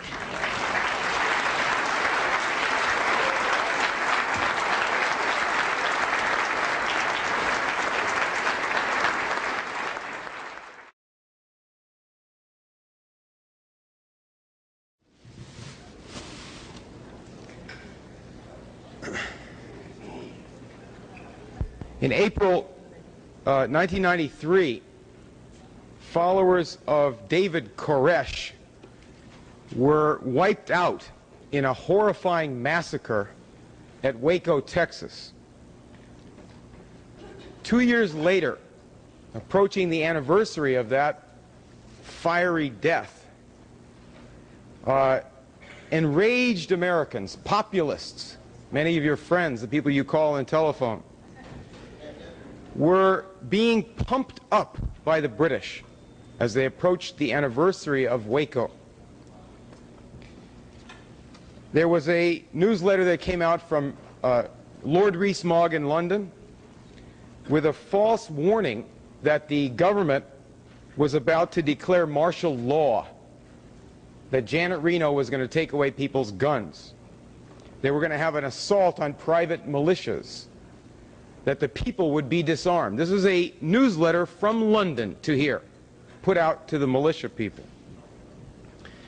A man named John Rowland, the same day, March 22nd, 95, warned the news media, he sent this out to the newspapers, and the militias, that crowded public places were going to be bombed, and the bombings blamed on militia leaders. That's his words. This Rowland is a former Air Force officer and a globalist, world federalist, told me in an interview that his information on this bombing and all of his other information comes from intelligence agent contacts set up for him by the British writer Ambrose Evans Pritchard. That's where his information came from, through that Pritchard to these intelligence agencies. 4 weeks after these warnings were given by these gentlemen, the Oklahoma City Federal Building was blown up by terrorists, and 168 people were killed. Now, this guy Rowland personally started the militia movement in Texas. He organized the Texas Constitutional Militia the year before the Oklahoma City bombing. So the British were prophets of this bombing, and they were pumping up the militia. They were pumping up the populists. Out in Texas, March 25th, right after this warning, just before the Oklahoma City bombing, the militia turned out to a rally to see if they would be slaughtered like Rees-Mogg said they would be by the federal government. Nothing happened, but they were being pumped and pumped and pumped. Now, last April of this year, there was a siege in southwest Texas. Do you remember that? It was the Republic of Texas separatist groups, completely deluded individuals, completely separate from all reality, historical and present. And they were threatening to repeat the Waco slaughter on a much larger scale. They were asking for reinforcements to come from around the country armed to join them in a big, huge shootout with the federal government. We intervened in that, and we found out, first of all, these people, the ones there, believe the world's about to end by God's judgment. So what's the difference? And that they're being led to hate their own country by being pumped up with anti-government lies against the United States government. So what we did is we found out the background of the chief provocateur, a guy who called himself White Eagle. That he was actually, after our investigation, we found that he was trained by an Air Force officer who was a New Age guru and who went around the world with British intelligence people like Gregory Bateson of MK Ultra. We put this story out about this provocateur. We got it out to the militias and to the separatists themselves. So that what happened in this siege was it was discredited. People did not come and make this a big blow-up. It failed. That is, they gave up. You might have seen the end result in the newspaper. But reports came into us, and they continue to come into us. Many of you hear these reports and pass them along to us in Leesburg, of provocations, that people are being pumped up for civil war. They're being told that a civil war is inevitable, using lies, pumping fear into people. The government is going to attack you. The government is going to enslave you. Washington is going to enslave you. You must arm against the United States. They're being told. One of the most persistent in this subversion is a man named Jim Ammerman. Now, you're going to hear right now, in a second, a tape, an audio tape made by him where he's talking about, first about Armageddon. The end of the world is about to happen and he's ready for it. And then he's going to say that the people are getting armed, the government is arming against the people, and we may have to have a civil war, but he's for it if it's necessary. He says that he is going out to mediate between the militias and the FBI. and he's got people on both sides of it. Play the audio. Real close. And I'm ready for it. And I want it. I read the Bible through when I was 13 in 90 days that summer. And ever since then, I've said, Lord, let me live until you return. I want to be there for that glorious rapture experience. Turn it up. And now, I know there's going to be a few tough things happen just before then. I said, I don't care how tough it gets, I still want to be there. Now, at this point, the best thing I can say about America's situation is that many people in America, citizens, good, honest, upright citizens, and many of them sold-out Christians, are arming themselves against our own government. Back and forth across this nation, it's happening. And the other side of the story is our government is arming itself and preparing special units against our own citizens. Now, that's the calmest thing I can say to you this morning, because it's worse than that, really.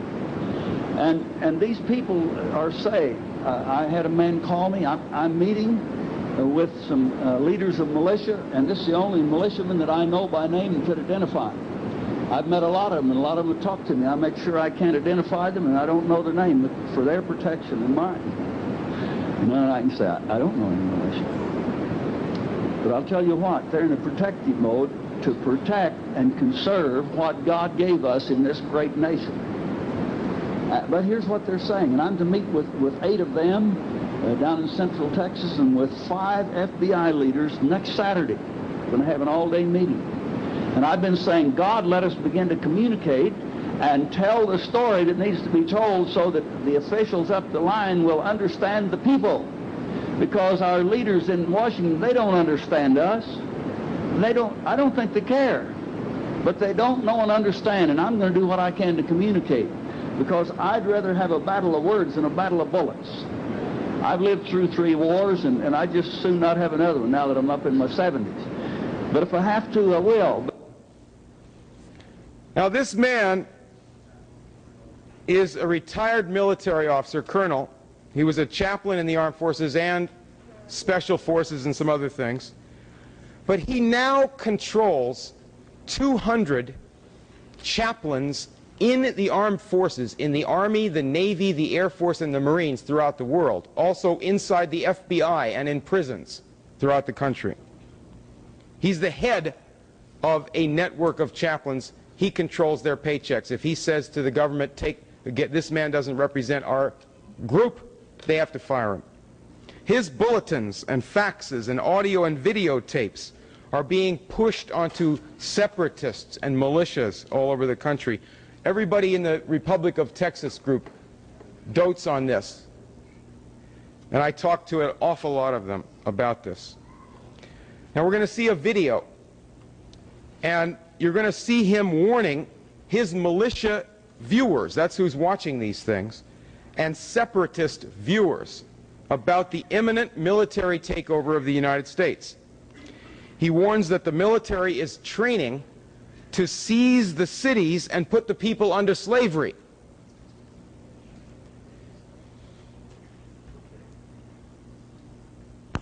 Maybe dim the lights. Dim the lights, please.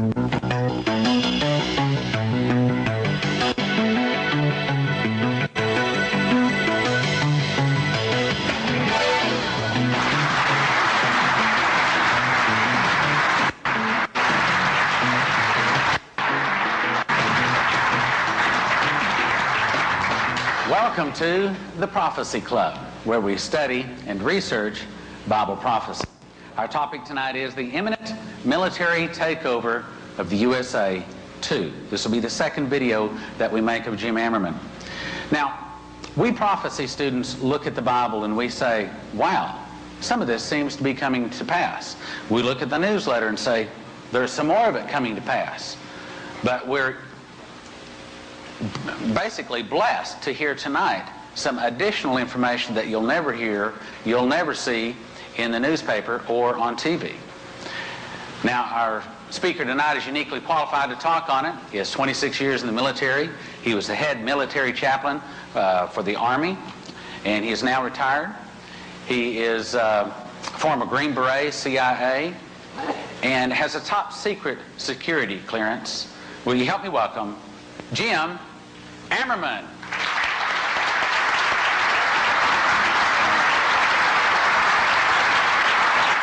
Training as a part of the multi-jurisdictional task force, and that main training is at Fort Polk, Louisiana, where they just built a $20 million city to train in.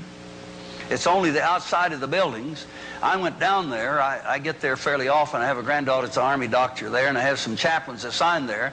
So I have an official reason to go down there, a logical reason. And I said, why do we have a city like this? Oh, this is in case we train so that in case we need to go over to Africa, like Somalia again.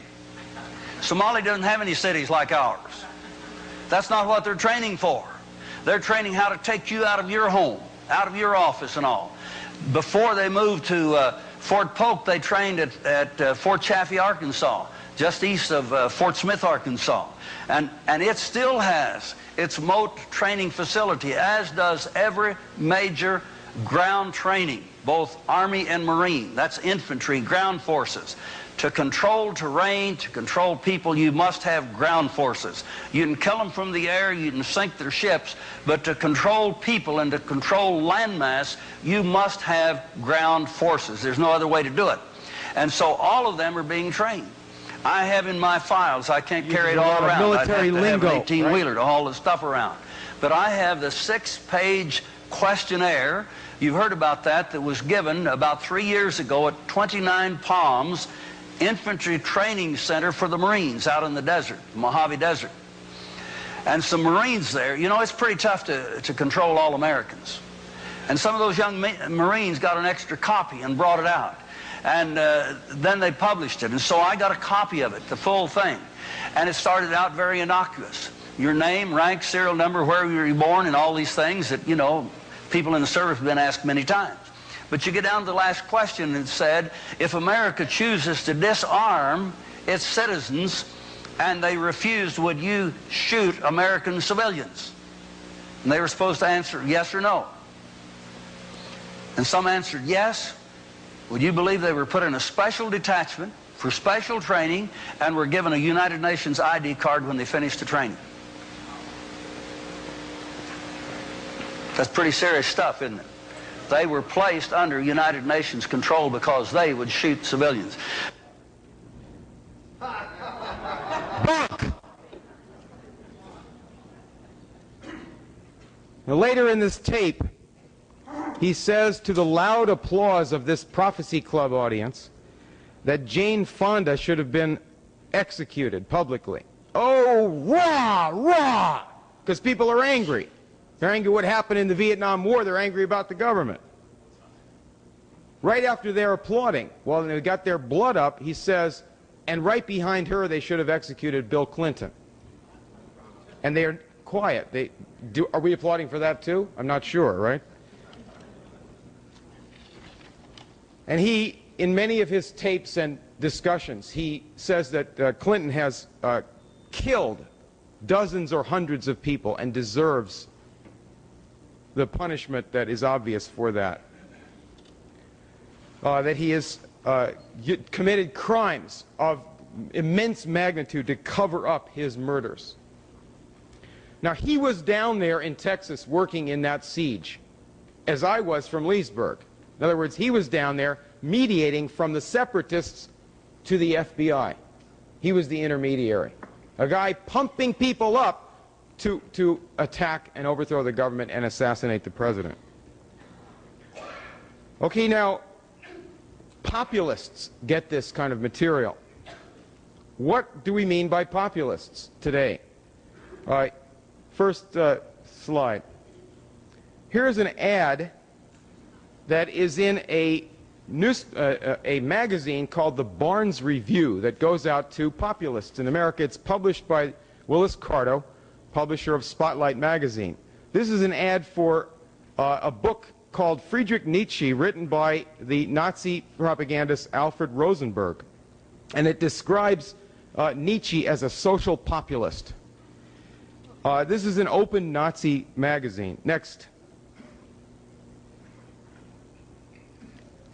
This is an ad for a I guess it's a video, a tape, or audio tape or something, Battle Songs and Marches of the German Armed Forces in World War II. You can buy this if you send money to the NS Publications. The Aryan nations and Ku Klux Klan and Christian identity movements are being pumped up with this type of material, with a whole cross-section of precisely what Ammerman is getting out. Now, these movements, as we have demonstrated, as we demonstrated to the police authorities in Europe, are riddled by and are run by professional provocateurs, professional intelligence agents. There is no indigenous movement of that sort. And we have discredited and wrecked several of the leaders of these things, including Gary Lauck, who is a British intelligence agent who is now in jail in Germany. So these people are aiming for race war, separatism, and disintegration of the United States. Now, Ammerman is a clergyman. What kind of a clergyman is he? Well, he's called Pentecostal or charismatic. His chaplaincy is called, so you can make a record of this, the Full Gospel Chaplaincy. That's a denomination that he made up with his backers. So what do we mean by that? Well, he speaks in tongues. That is, he speaks nonsense words or syllables, and this is to take the place of prayer. He claims to have supernatural powers. He claims to have power of prophecy. In one instance, a guy came up to the stage in pain, and Ammerman said that God told me that 12 years ago you were in an auto accident and injured your left shoulder. God didn't tell him that. It's like some of the Masonic insurance companies used to have people out there who told them personal things about the people so they could cancel their life insurance. So we investigated. This is a pretty startling case of a man who's pumping people up for civil war, and he's running chaplains in a confidential relationship to servicemen all over the world. How is he protected? How does he get away with this? So when he says on his speeches that his chaplains in the armed forces tell him about the movements of American armed forces so that he can alert people to counteract them. So how does he get away with that if he is officially running these things in the military? Well, we have a network of retired and active duty people in the military. We call them followers of Toffler, third wave, new age futurists. And they are also, at the same time, the same people, end times freaks. They're in the Army, the Navy, the Marines, the Air Force, the Special Forces, active duty, retired, and reserves. I'm not talking about all military people, quite the contrary. I'm talking about people who have a lot of power and who are very dangerous. Ammerman told me in an interview that when the showdown comes between the government and the people, quote, there is a network of colonels and above throughout the military who would stand by the Constitution and against the President. They know who they are, and they are in close communication with each other. They could control the country if they need to. We found that there is a globalist corruption within the military. This man, Ammerman, and many others like him that you hear about, warn about globalists. But it is those globalists who created Ammerman's organization, who put him up to his treason. He talks about foreign troops on American soil. How many people have heard that story? There's foreign troops here. There's foreigners in America. Did you know that? Now, what does he mean by foreign troops? Well, he says particularly German troops. And he pumps this thing up about German troops in America. And then he slips in the word after he's repeated about a German soldier in Dulles Airport, a German soldier down in Texas. He says enemy troops. He substitutes the word enemy for foreign. That's called a demagogue. The British are not foreign in his lexicon. They are his guides. Now, there was a fight in the Pentagon about this matter of allowing this abomination to exist within our military. When his group applied for the permission to have him be the endorser for these chaplains in 1983, there was a fight that took 13 months. And unfortunately, well, the traditionalists fought against this, but this was the era of George Bush, vice president, running covert operations, with Oliver North working for him, who is one of these Pentecostalists. They had a fight, and this was put through after 13 months. Now, this is the foreign operation in the United States. This is a British underground network that goes through the military, through Pentecostalism, and through the militias. The British globalists who set up his chaplaincy created the Pentecostal movement. They seek to reduce Americans to mindlessness, to the conception of lower animals. We have to demonstrate that. You'll see that. I think you can reflect about that to begin with. Think about the fact that the British Empire, the Anglicans, the high church, the people in suits and very conservative bankers of that sort, high aristocrats, the lords of the earth, who look down on the people who take up their manipulated faiths, their manipulated movements. They have gathered themselves low church subjects in the United States and throughout the world. Next.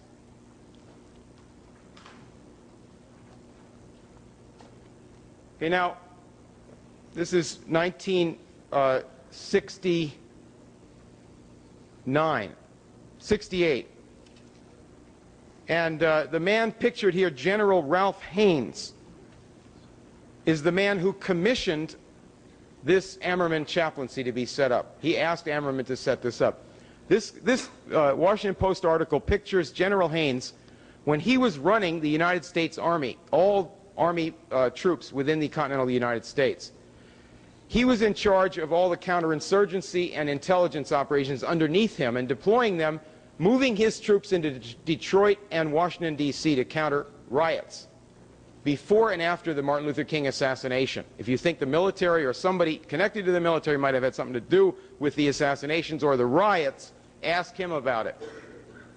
He told the media that there was a plan that he was activating that he called Operation Garden Plot, which was for the military to link up with local police departments and state governments and with the FBI to take over all cities in the United States, for the military to move into them and take them over. And he used the counterintelligence files of the military on the dissidents that might be active in all the cities. This is what he told me. So he made headlines there, but he faded away. Ammerman warns about a military takeover of the United States. And this is the man who asked him to set up his organization and who's on his board and lectures to his chaplains right now. Next slide. How did Haines go from counterinsurgency to this insurgency against the United States? Well, this is a New York Times little tiny article, 1973, years later, when Haines retired from the U.S. Army. He told me in an interview about his fateful experience in 1971. General Haines went to a meeting of a Masonic-like organization called the Full Gospel Businessmen's Fellowship. I'm sure some of you in the audience have heard about that. The meeting was run by a British intelligence asset, a professional brainwasher named Harold Bredesen. Haines told me that the businessmen there were speaking out and tears were running down their cheeks He said, I was getting very uncomfortable. I signaled to my aide, let's get going, let's get out of here. But Harold leaned over to me. He said, are you charismatic? I thought it over. I answered, I don't think so. Well, what did charismatic mean? Harold was the speaker. People were putting up their hands in uncontrolled fervor. I put my hands up a little bit, the discreet Episcopal level. People asked me, General, what's your problem? Why only half-mast? After Harold gave his talk, there was renewed praising of the Lord. My hands crept up to fully extended. I felt things happening to me. I felt things beyond my comprehension. It was not elation. I was dazed by it. Everyone crowded around me. They could all see something was happening. People closed in on me. I got out. I went to my room. I wanted to be alone. Harold came and ministered to me. The next day I saw that the speech I was to deliver to them was pabulum. What would satisfy these people? The people were saying the general got zapped last night. So, though I used the core of what I had prepared, I now spoke differently, tailoring it to what had happened. I then thought, I don't know what God wants of me, but I'm ready to do what he says. Next. A few days after he retired from the active duty, he starts a new career.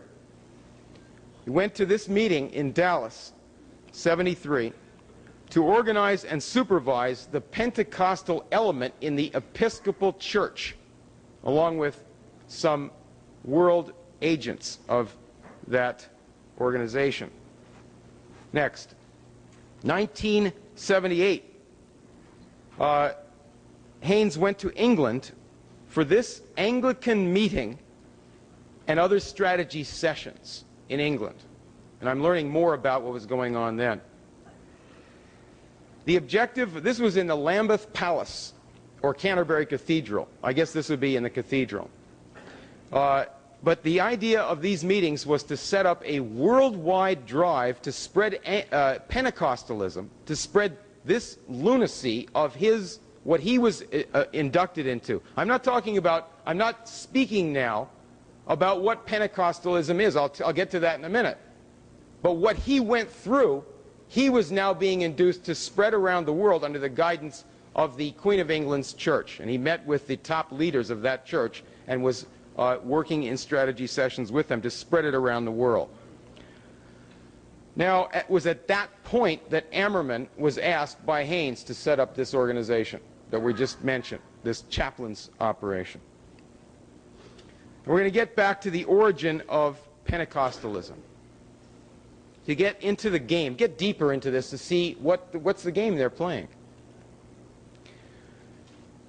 There's something called the British Israel mythology.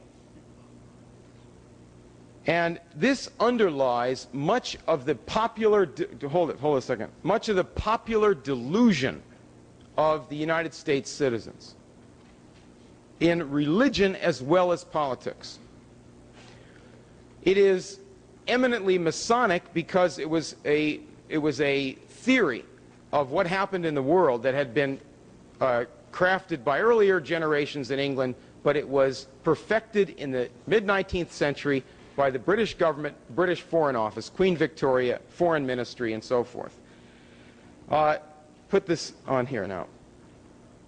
This is the story, the British Israel myth of the British Empire, that the ancient Israelites left Palestine and migrated, in this map by the lines that they show, from Palestine to Britain. And how silly this is, you can tell by the fact that at first they said, and that makes Britain the chosen people of God. How silly it is that the original story was that these chosen people wandered to Germany as well, and the Nordic peoples as a whole were the chosen people. But in the 1870s, Germany broke with Britain's policy on free trade. So they cut them out of the story, and they said, our archaeologists have just found out that Syria moved up there, and they're the ancient Assyrians, so Germany is satanic, and Russia is Gog of the Bible. Now, what follows from this is that Queen Victoria is not the whore of Babylon. After all, she is descended from King David, which makes her a blood relative of Jesus Christ. If you want to figure out how that works with the Virgin Mary, don't bother. But this also means, most emphatically, that the British Empire is of God and that America made a mistake in its revolution. Because they're the blood brothers of the chosen people, they should give it up, rejoin the empire. Next. So at the time of the turn of the century, when Pentecostalism was born, the aims of British Israelism were very explicit. Here is a British Israel pamphlet entitled The Anglo-American Alliance in Prophecy, or the Promises to the Fathers. Remember, why the pyramid, which they managed to get on American seal? Well, why the pyramid? What is that about? Well, they claim that you can look inside a pyramid for clues to what the Christian Bible means. So it comes from the fact that the Masons were commissioned by the British royal family to go to Palestine and dig underneath Jerusalem to find secrets, and then to reinterpret the Bible according to secrets found by the British Army. So this idea, where they say that the Americans should give up their independence, rejoin the British Empire, underlies both Pentecostalism and the Christian identity movement, which is an offshoot of this movement. You have to understand one additional element, and that is that the Jews become a commodity in the marketplace here. And there's two uses for them. One use is that they're sent back to Palestine. I guess they're an extra tribe that is wandering around, surplus, and they need to be sent back to set up a Zionist state there and bring about a war with the Muslims and the end of the world. That's for some people. And then another way of using this extra people is to exterminate them, and this is in the Christian identity movement, both of them explicitly from British Israelism. Next. If you study Pentecostal religion in the history books, such as they are, you will find that this gentleman is the initiator of Pentecostalism. He is named Charles F. Parham. He is a preacher in Kansas. In 1901, people started speaking in tongues in his church. Spread from there. Now, he was a British Israel fanatic. He had been trained for about a year in the British Israel cult. He had gone to Maine to join a cult up there and be trained there. He toured Canada, and he was a race fanatic of the British Israel cult. And he initiated the method of speaking in tongues in America. Next. Here is the gavel that Mr. Parham brought back from Palestine and donated to the Masons, his Masonic lodge in Kansas. Next. On the right, you see a black preacher named William J. Seymour, who took the message of speaking in tongues from this incredible phenomena of this race fanatic down in Kansas who was going around the country spreading this. He took this to California, which became a big base for this, and he had a revival on Azusa Street in California in 1906. The funny thing about this is that when he was learning from Parham, he wasn't allowed to sit in the hall. He had to sit either outside in the hallway or out the window, because the guy starting this speaking in tongues was such a race fanatic, racist. You see on the left there, snake handling. This is from a dictionary of charismatic activities.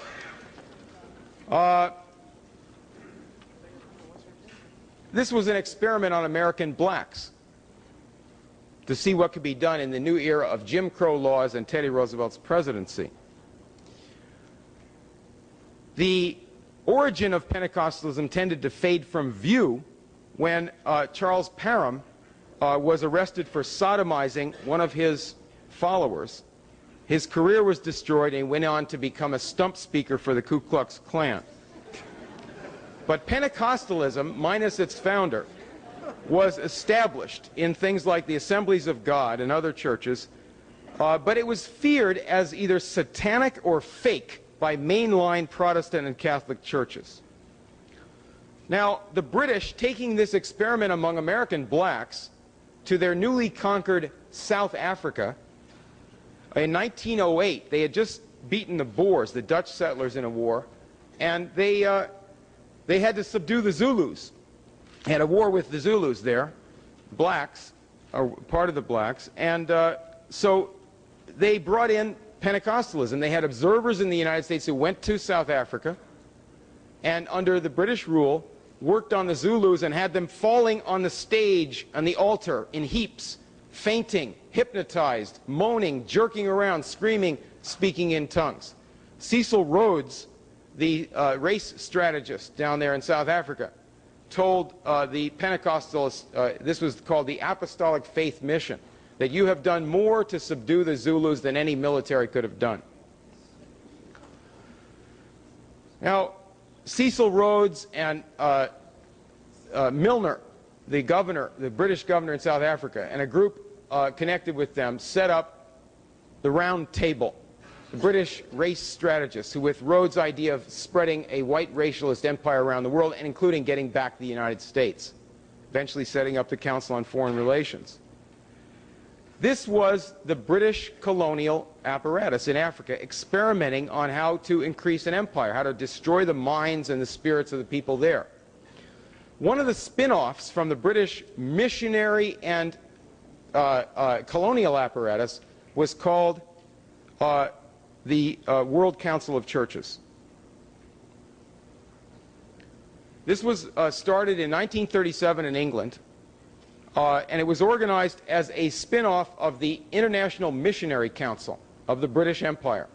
A guy named Oldham was the head of that, and then he sat down with Curtis and Lord Lothian, and they planned this conference to set up the World Council of Churches as a British Empire apparatus.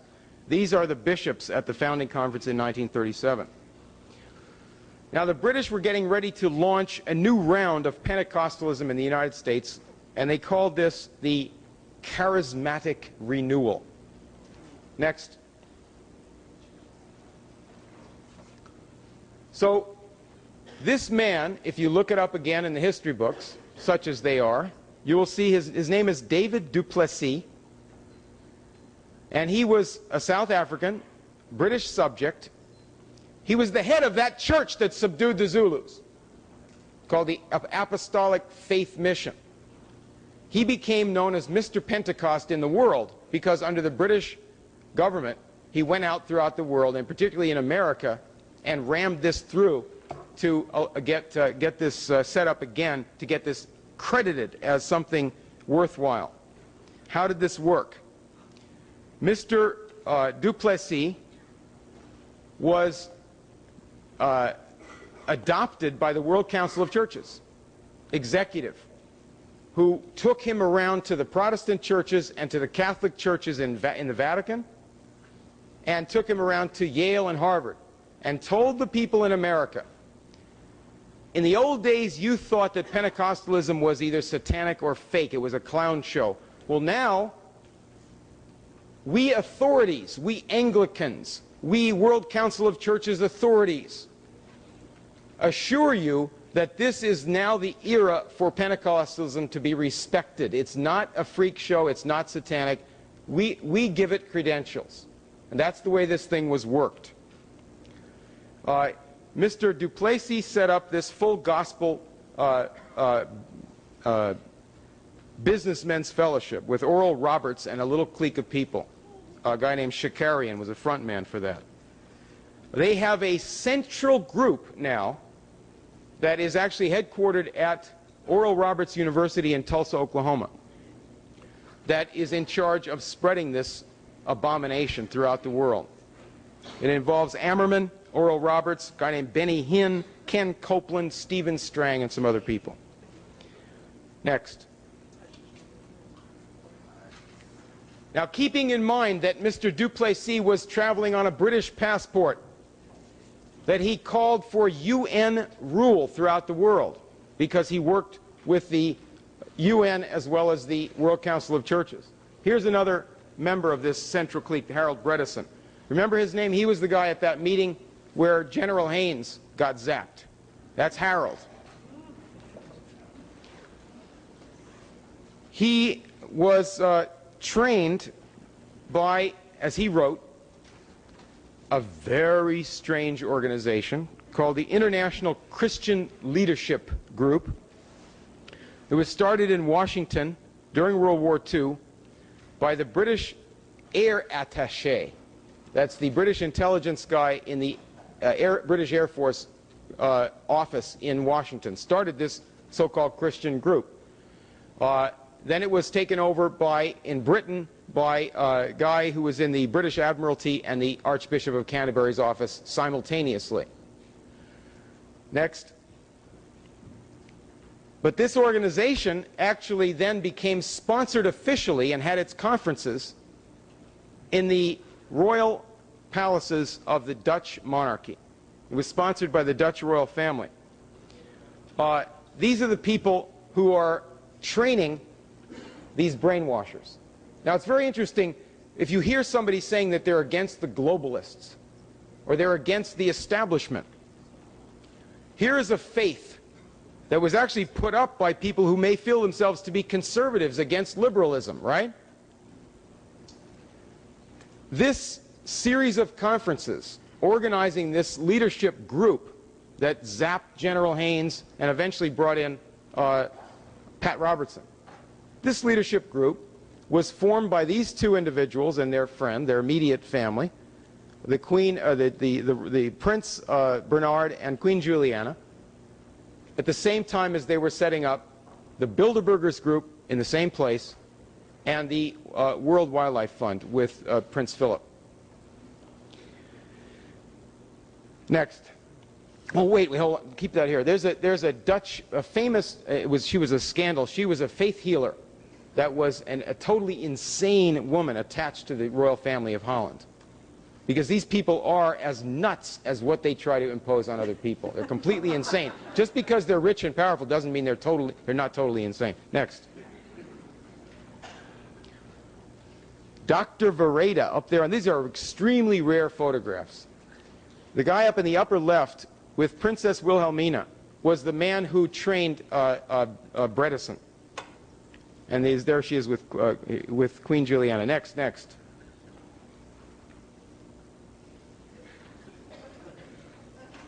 Now, Pentecostalism really took off in the 1960s. This is a headline from the San Francisco Chronicle about the dispute that broke out about Pentecostalism. Where did the dispute break out? Well, in the Episcopal Church. Because, remember, the Episcopal Church is affiliated with the Anglican Church. It officially split off in the American Revolution. But guess what? A lot of people weren't part of that program. They're called Tories or traitors. And this church, as an arm of the Anglican Church, again, was used to launch Pentecostalism in the United States. It was an Englishman named Bennett, who was out there in Van Nuys, California, in an Episcopal church, who announced in 1960 to his congregation, "I have started speaking in tongues." And this was put in Time magazine, Newsweek magazine, and there was a big fight in the church. The official doctrine was defended by Bishop Pike in California. So that's how it was spread. But next. It wasn't just some sort of publicity because people were interested in the story. There was a central organ, a magazine, a central organization for spreading this everywhere. It was called the Blessed Trinity Society. This was their magazine. Very, very rare. Only exists in a few archives. Next. The board of this magazine was David du Plessis, the British intelligence agent on the right, and the chairman of the board, Harold, the Anglo-Dutch intelligence officer. There's a woman down here, Jean Stone, the second line there. She was the editor, and her husband was a very wealthy Lockheed aircraft director who was a ferocious Anglican loyalist. In other words, loyal to England, and former Navy officer. And what they did is they intervened, they mediated with rich Americans who could be counted on to back anything that Britain wanted to do in America. So they spread Pentecostalism and speaking in tongues among the lower orders of Americans, not rich people. It started with this set, but it was spread by them to these poor lower orders of people. And they told in Trinity magazine how this charismatic renewal was spread in conjunction with the mother church in England. That they tell this story back and forth. Now, how did the British strategists view what they were doing to the Americans? How'd they think about this? Well, I'm going to show you a book. Jeff mentioned this. It has, put it on. This is the cover of the book. It's called The Battle for the Mind. And on the cover, right above that, you might be able to read The Mechanics of Indoctrination, Brainwashing, and Thought Control. This book was published in 1957 when they were gearing this thing up. Dr. William Sargent was a psychiatrist with the Tavistock Institute, and probably more important for your consideration, he has a career on the staff of Maudsley Hospital in England, which is the British Center for what is known as eugenic psychiatry, or psychiatric eugenics. This was the methodology and the pretext for starting the T4 organization under Adolf Hitler, and it was managed by the British, by this group of people who spread Pentecostalism into the United States.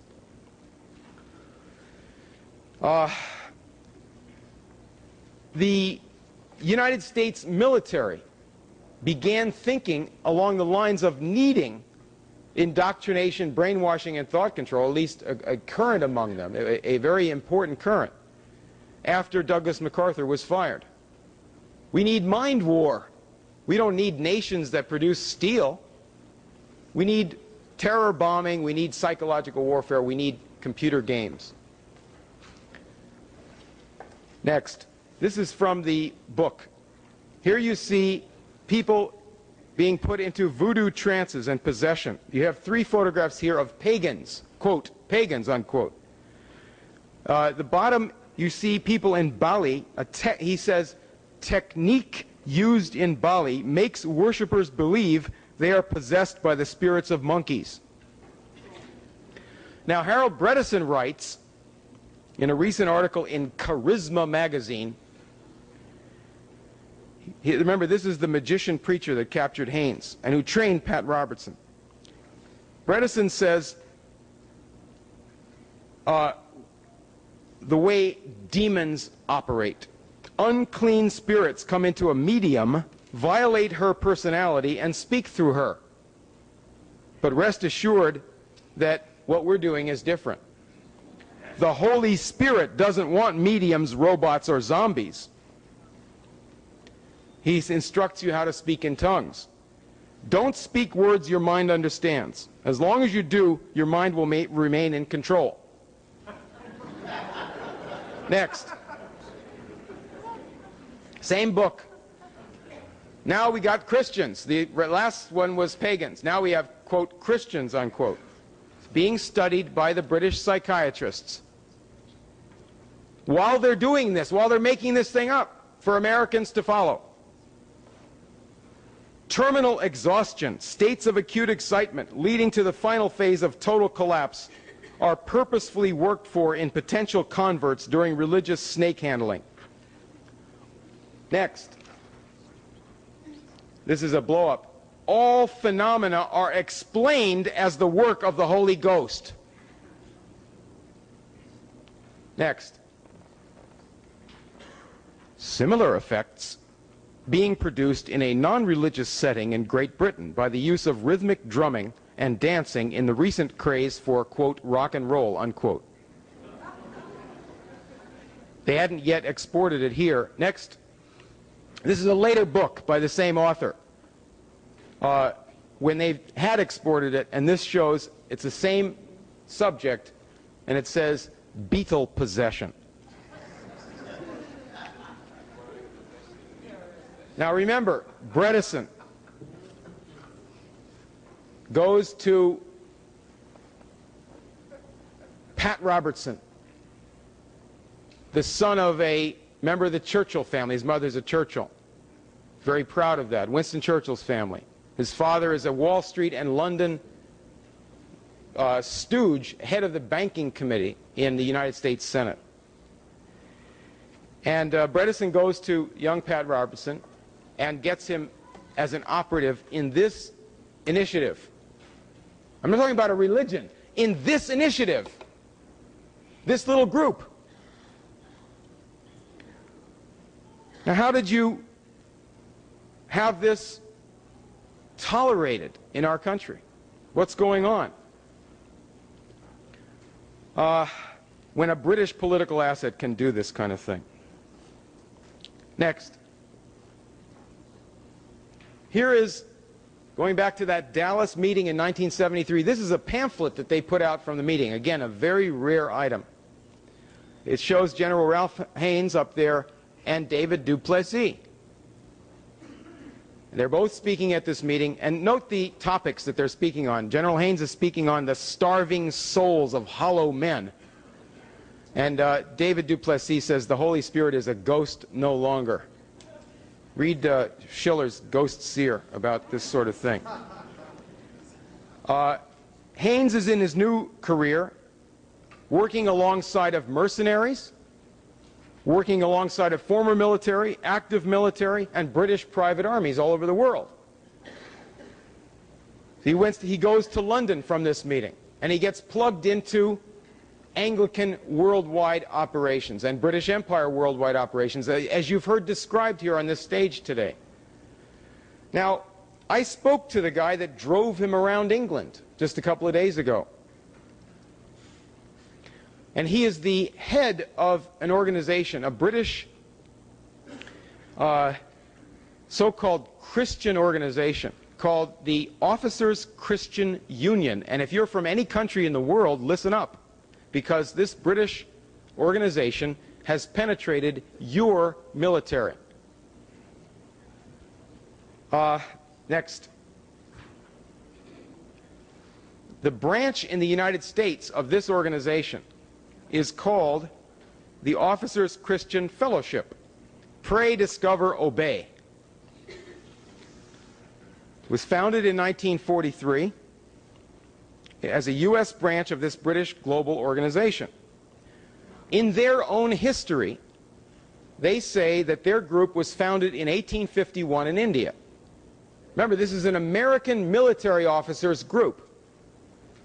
Our group was founded in 1851 in India, where, as Rudyard Kipling wrote, there was the white man's burden and so on and so forth.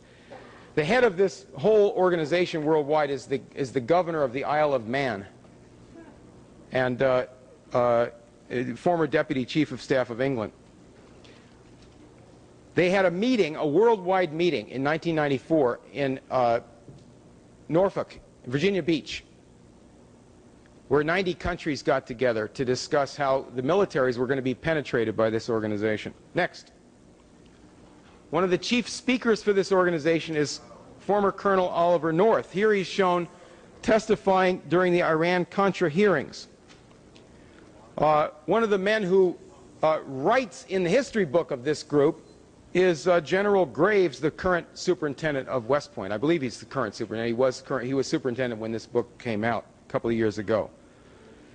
This extends into Mexico. It's very active in the Mexican military. In South America, it's very active in the Russian military. The guy running this on a day-to-day basis, Major Fillingham, said to me, well, you know, we've chosen an intermediate organization with a very ambiguous title. And he rattled off several words in a title of a group that they control. He said, well, we need this intermediary because it's very sensitive. You see, in the third world, they'll think that this is MI5 or CIA or something like that.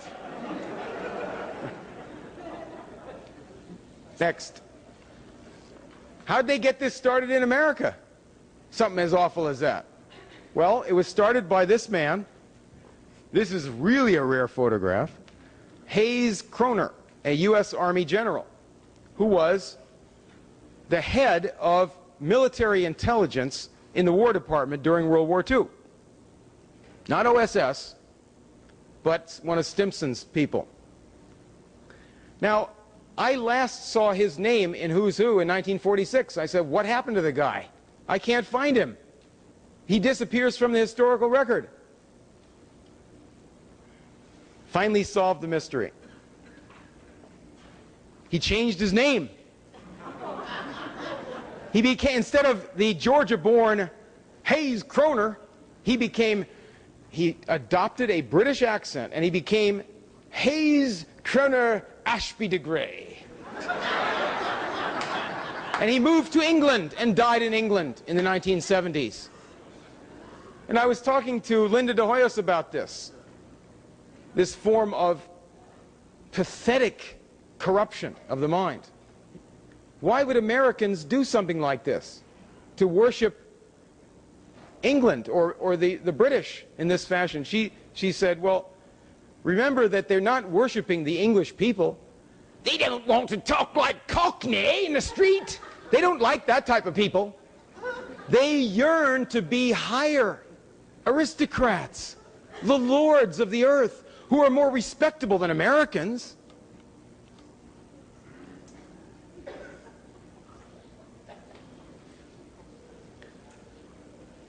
So if you hear somebody on the telephone and he rants and screams about they don't care about some other countries, you ever hear somebody talk like that? I just care about America. I want the foreigners out of America. You got a big job to do, don't you? Get the foreigners out of America. How about the British? How about the people that have imposed their will on this country, including your mind? Why don't you stop playing the stooge for the only foreigners who are an important threat to our country? Now, there's a little secret intelligence organization of Jim Ammerman, operating principally in Texas and some other places. It's called the Mount Rushmore Foundation. And he's the chaplain for it and the strategist. And one of their leaders is a guy named General Benton Parton, Ben Parton. You might have heard of him. He's made a name for himself, a nuclear weapons specialist and explosives man, former retired military. He's been put on the media a lot for saying, naturally, reasonably enough, that McVeigh could not have blown up Oklahoma City building by himself. But what is not put on the media very much is his general ideas of Parton. Parton believes the U.S. government is essentially a communist government. He has subscribed since the 1940s to the British Israelite publication of Kenneth de Courcy's writings. And he is a fanatic Anglophile to the point of literal insanity. Parton is the founder, along with a guy down in South Africa, of a group, and he's on the board, called the Frontline Fellowship. And they are at war in Africa. They are actually carrying out armed conflict all over Africa. The so-called missionaries in this group, as he described it to me, are former scouts of the South African Army. The leader of it, Peter Hammer, the African leader, Peter Hammond, is a former officer in South African government, supposedly. But this organization, as we know, is part of a group of military and other organizations putting siege to Sudan and Nigeria, Kenya, and having just carried out this genocide. This is a book they put out. This guy Parton, Ammerman's partner, put out about Sudan. And chapter 3, imagine an American general having this view of history. Chapter 3 is about a homosexual drunk who helped kill 20 million Chinese and then tried to conquer Sudan, named Chinese Gordon. British Empire general, mass genocidalist, lunatic who was finally stopped by the Sudanese when they won their independence. He is put forward as the model Christian for the entire world to follow, as particular Americans. Part of this book explains why he is not a pederast and a homosexual and a drunk. Next. Now, at this point, we have to get into the heavy artillery.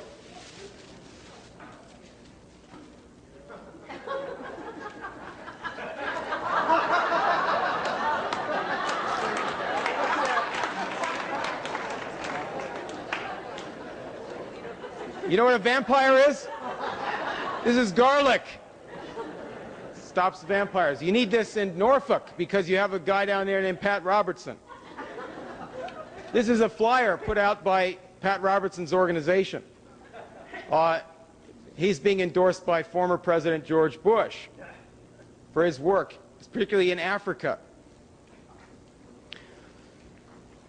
Pat Robertson's Christian Broadcasting Network was set up by Harold Bredesen, who was the chairman of that organization, and the money for it was raised by the Full Gospel Businessmen's Fellowship in their Masonic activities all over the world for the British Empire. That's the history of it. Pat Robertson tried to back out of it. He was put back into action by Bredesen and the Full Gospel people. Same thing, Ammerman tried to back out of his thing. General Haynes put him back into it. Now, let me move on here to the last slide, and we will see Caroline Cox. The high priestess of the Pentecostal faith in America is a British baroness who is conducting satanic warfare against the African people in person. And she is called a saint in the August issue of Charisma magazine, which is put out by the central, you can call it the Politburo of the Pentecostal faith. Now you're going to see now finally a video in which, hold on a second, in which Pat Robertson is going to justify the murder of 1 million human beings in Sudan by the war that was brought there by the British. And I want you to pay close attention to, you'll see an interchange here. This is it. This is religion now, remember, supposedly, right? You'll see an interchange, and then pay close attention to the end comments by Pat Robertson. Okay, put it on. On these regimes that are so oppressive. Well, joining us now from our Washington bureau is the Baroness Caroline Cox. Lady Cox is the Deputy Speaker of the British House of Lords and the UK President of Christian Solidarity International. She made 3 trips to prohibited areas in the southern Sudan this year. And Lady Cox, may I ask you, what did you find on those 3 trips to southern Sudan? Well, good morning. We found one of the worst tragedies in the world today. The fundamentalist Islamic regime is carrying out a jihad, or a holy war, as they call it, against the Africans of the south, many of whom are Christians, but also persecuting some of its own Muslim minorities in the north who dare to oppose it. it. And that tragedy is unimaginable proportions. Recent years, 1.5 million died, over 5 million displaced, and we believe tens of thousands of black Africans enslaved. What are your thoughts on this peace agreement signed by the government and 4 of the rebel groups? That's a propaganda issue. The so-called rebel groups who've signed that peace agreement have already been supporting that government. The real battle is between the fundamentalist regime, which is trying to impose its jihad against the African Christians and others in the country who oppose it, and those who are fighting for freedom and fighting to stop the spread of fundamentalist Islam throughout Sudan and further afield. Should the free nations of the world, the UK or the United States, begin to help the rebel group that is still fighting? What action should we take? Well, first of all, as Christians, I must bring a message from the Christian church there in Sudan. Their overriding plea is they feel they are forgotten by the international community, forgotten by international Christendom. When they're with them, they're dying of starvation, have no food, dying of disease, have no medicines because the government describes their areas as no-go areas to aid organizations.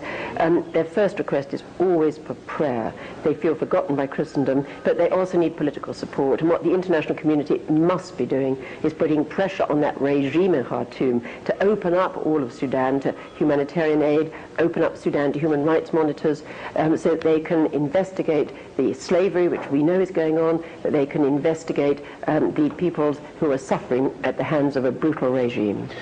What is your feeling about the success of such an initiative if we do put pressure on them? Do you think we can succeed as the international community against Sudan?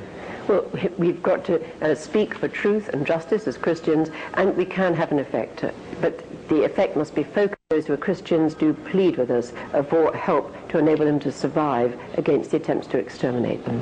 Lady Cox, thank you for your courage in this, and we wish you our prayers and best wishes in the work that you're doing to bring the attention of these forgotten people to the world community. Thank you very much. Thank you so much. Terry? Well, it's wonderful to see something happening in that arena. We've got to do something, and somebody who is a key member of the British House of Lords can make something happen. We need members of the United States Congress doing the same thing. This is a very serious matter, and I know that if it's brought, spotlights put on it. Yes. Sudan is not all that powerful. They're I think you can say a rogue regime. I don't think they're exactly in favor with Egypt. I don't know who right now is supporting him, whether it's Muammar Gaddafi that may be sending some weapons to them. I was in Khartoum some time ago with George Bush when he was vice president. In that time, although they had just introduced what is called Sharia, it wasn't as extreme as this current military regime. The president was more or less benign, but there was a coup against him shortly after we were there, and so we've had successive dictatorial regimes, and it wouldn't be that hard for the international community to put pressure on Sudan. They owe a huge amount of money, and I think if there was a embargo, blockade, and if need be military force, I think they would come to heel very quickly. They owe a lot of money, and if there was an embargo or military force if necessary, they could be brought to heel like dogs. Barking dogs is what Americans are being reduced to. You can find out about these churches where they are now taking this to the point where people literally bark like dogs and make other animal noises. One of them was a wolf. The congressman from this area who went up there to that church in Toronto, part of this little group, they have an airport facility in the Toronto airport where they bark like dogs under the name of Pentecostalism. Wolf, our congressman, went up there to pray, supposedly, to bark. Or like worms. Now, the central group that's running this initiative has set up one of their forefront operations, is called the Promise Keepers. They're going to have a march, or they hope for a million-man march. Hughes from New Jersey said that it might better be called a million worm squirm.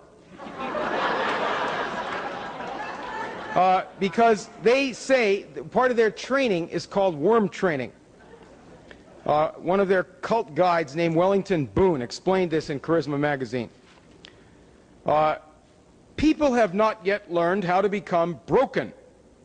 We are called to be worms. A worm never protests. Can you say for Christ, I am a worm and am no man? Jesus was crushed like a worm. He was slapped. They spat in his face until it ran down his cheeks. God doesn't raise anything that is not dead. If we allow God to work into us the idea of worm training, it would be revolutionary. We'd gain a worm's eye view of what God wants. When we really meet Jesus and allow ourselves to be crushed, the impact will rock this world.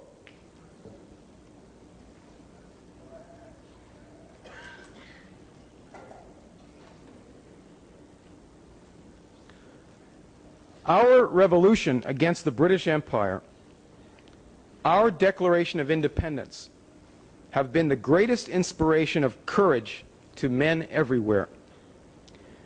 In 1861, America was sliding towards civil war. Taking office as president, Abraham Lincoln asked Americans to be moved by the better angels of our nature to save the Union. The Union victory, the completion of our Constitution with civil rights, and Lincoln's nationalist economic leadership gave this country and the entire world a miraculous leap in inventiveness, power over nature, and optimism. We now ask our fellow men to hark to those better angels of Lincoln and to bury the evil spirits that have brought such devastation to our planet.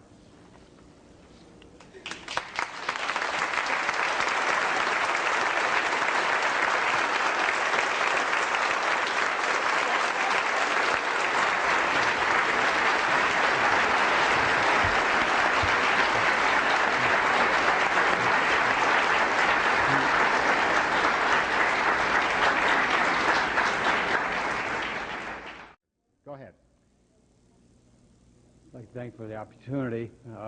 Name's Marty Rowland from the New Orleans chapter, Schiller Institute, the group that helped defeat the goofball Woody Jenkins for Senate. But one of the thing I wanted to bring up is about the Lynn's article about Michael Novak, and you know, there's a way of reading the material to where I know it as a person reading this, but there's, I think, a higher cardinality that I need to read this in order to organize around it, and particularly about the quote on about what Christians believe, and specifically, it seems like it's a tautology in the sense that we define God in terms of Christian principles, but then there's a sentence here that says, "For reasons I shall supply, Christianity knows, as a matter of reason, not a mere opinion, that God is a Christian." And so here I am in New Orleans with Nation of Islam, with Jewish groups, and this wide variety of people who call themselves Christians. Is that the pedagogy that I would use being confronted, you know, given this somebody to read, and they say, "What do you mean that God's a Christian?" So I guess what I want Lynn to describe is that method that I would use, or what is it that it's not a tautology? Okay, gotcha. Well, first of all, God is also an ecumenicist. You see, the nature of Christianity, the nature of Christ, is to free man from a lot of things that were very bad. First of all, the Israelites had a bad belief. It was racist. The belief that any group of people has a covenant with God separate from the rest of the human race is wrong. It's immoral. It has nothing to do with God. And one suspects that that particular aspect of the writings may have been inserted in the 7th century BC in Babylon, when leading writers of Israel were taken to Babylon as captives and were told to rewrite the Mosaic texts. And you'll find, for example, an example of this is in the book of Genesis, one of the most flagrant ones.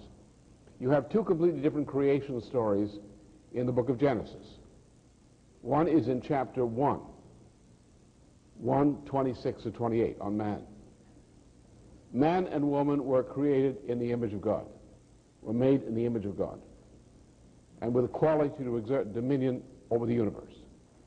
Then you come along and you find another version of creation. God created Adam out of mud, not out of godly material, and he gave Adam a ribbing, which is the first marriage.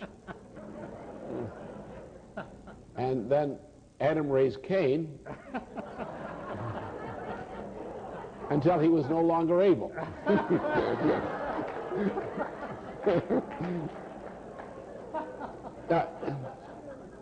Now, since it is a known point, I came across this question in a clear way, this specific question on Genesis, back in the 1950s, after I had completed these discoveries in economic science and related matters.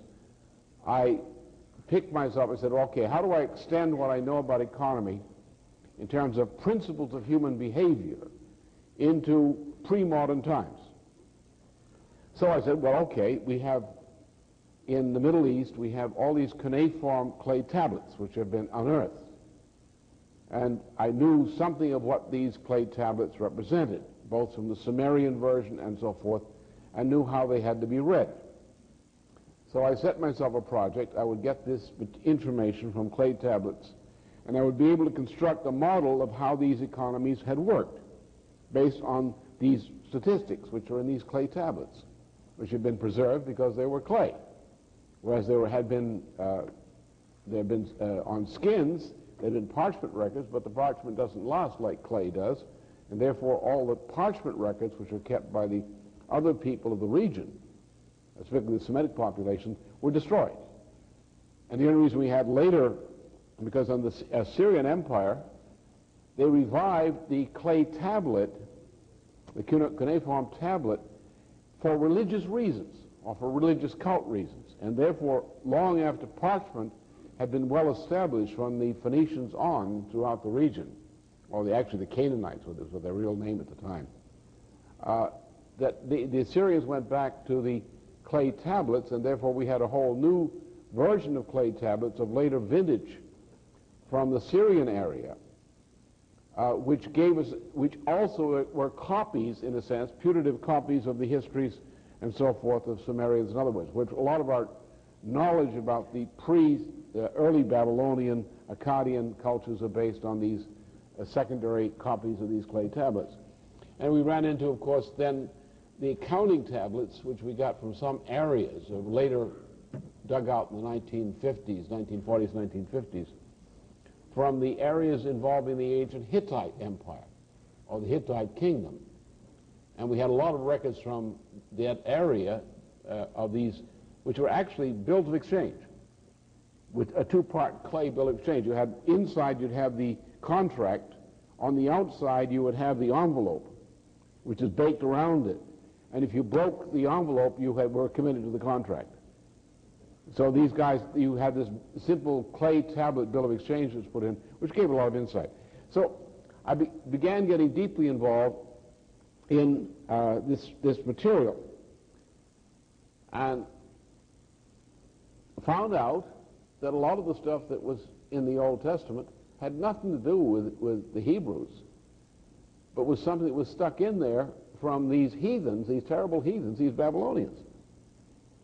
Then I found out that this had all happened in the 7th century, when the Israeli captives had been forced to rewrite the religion. And what we have as a large part of the Old Testament are materials which are actually written into various books, and there are two primary versions of the Old Testament. You know, the one's the Egyptian Talmud, the other is the Babylonian Talmud, and they conflict in lots of ways. They're different stories. And you have the Dead Sea Scrolls, which is actually a Gnostic cult, which was not either anything at that time. It wasn't Christian, it wasn't Israeli, it wasn't Hebrew. But it collected all these writings and put them in copper plates and so forth. And they won't release them because it was exposed a certain number of frauds on this Babylonian Talmud business. But And so therefore it was obvious to me that you had certain parts of the Old Testament which are completely inconsistent with each other, absolutely contradictory, like these two creation stories, the creation of man.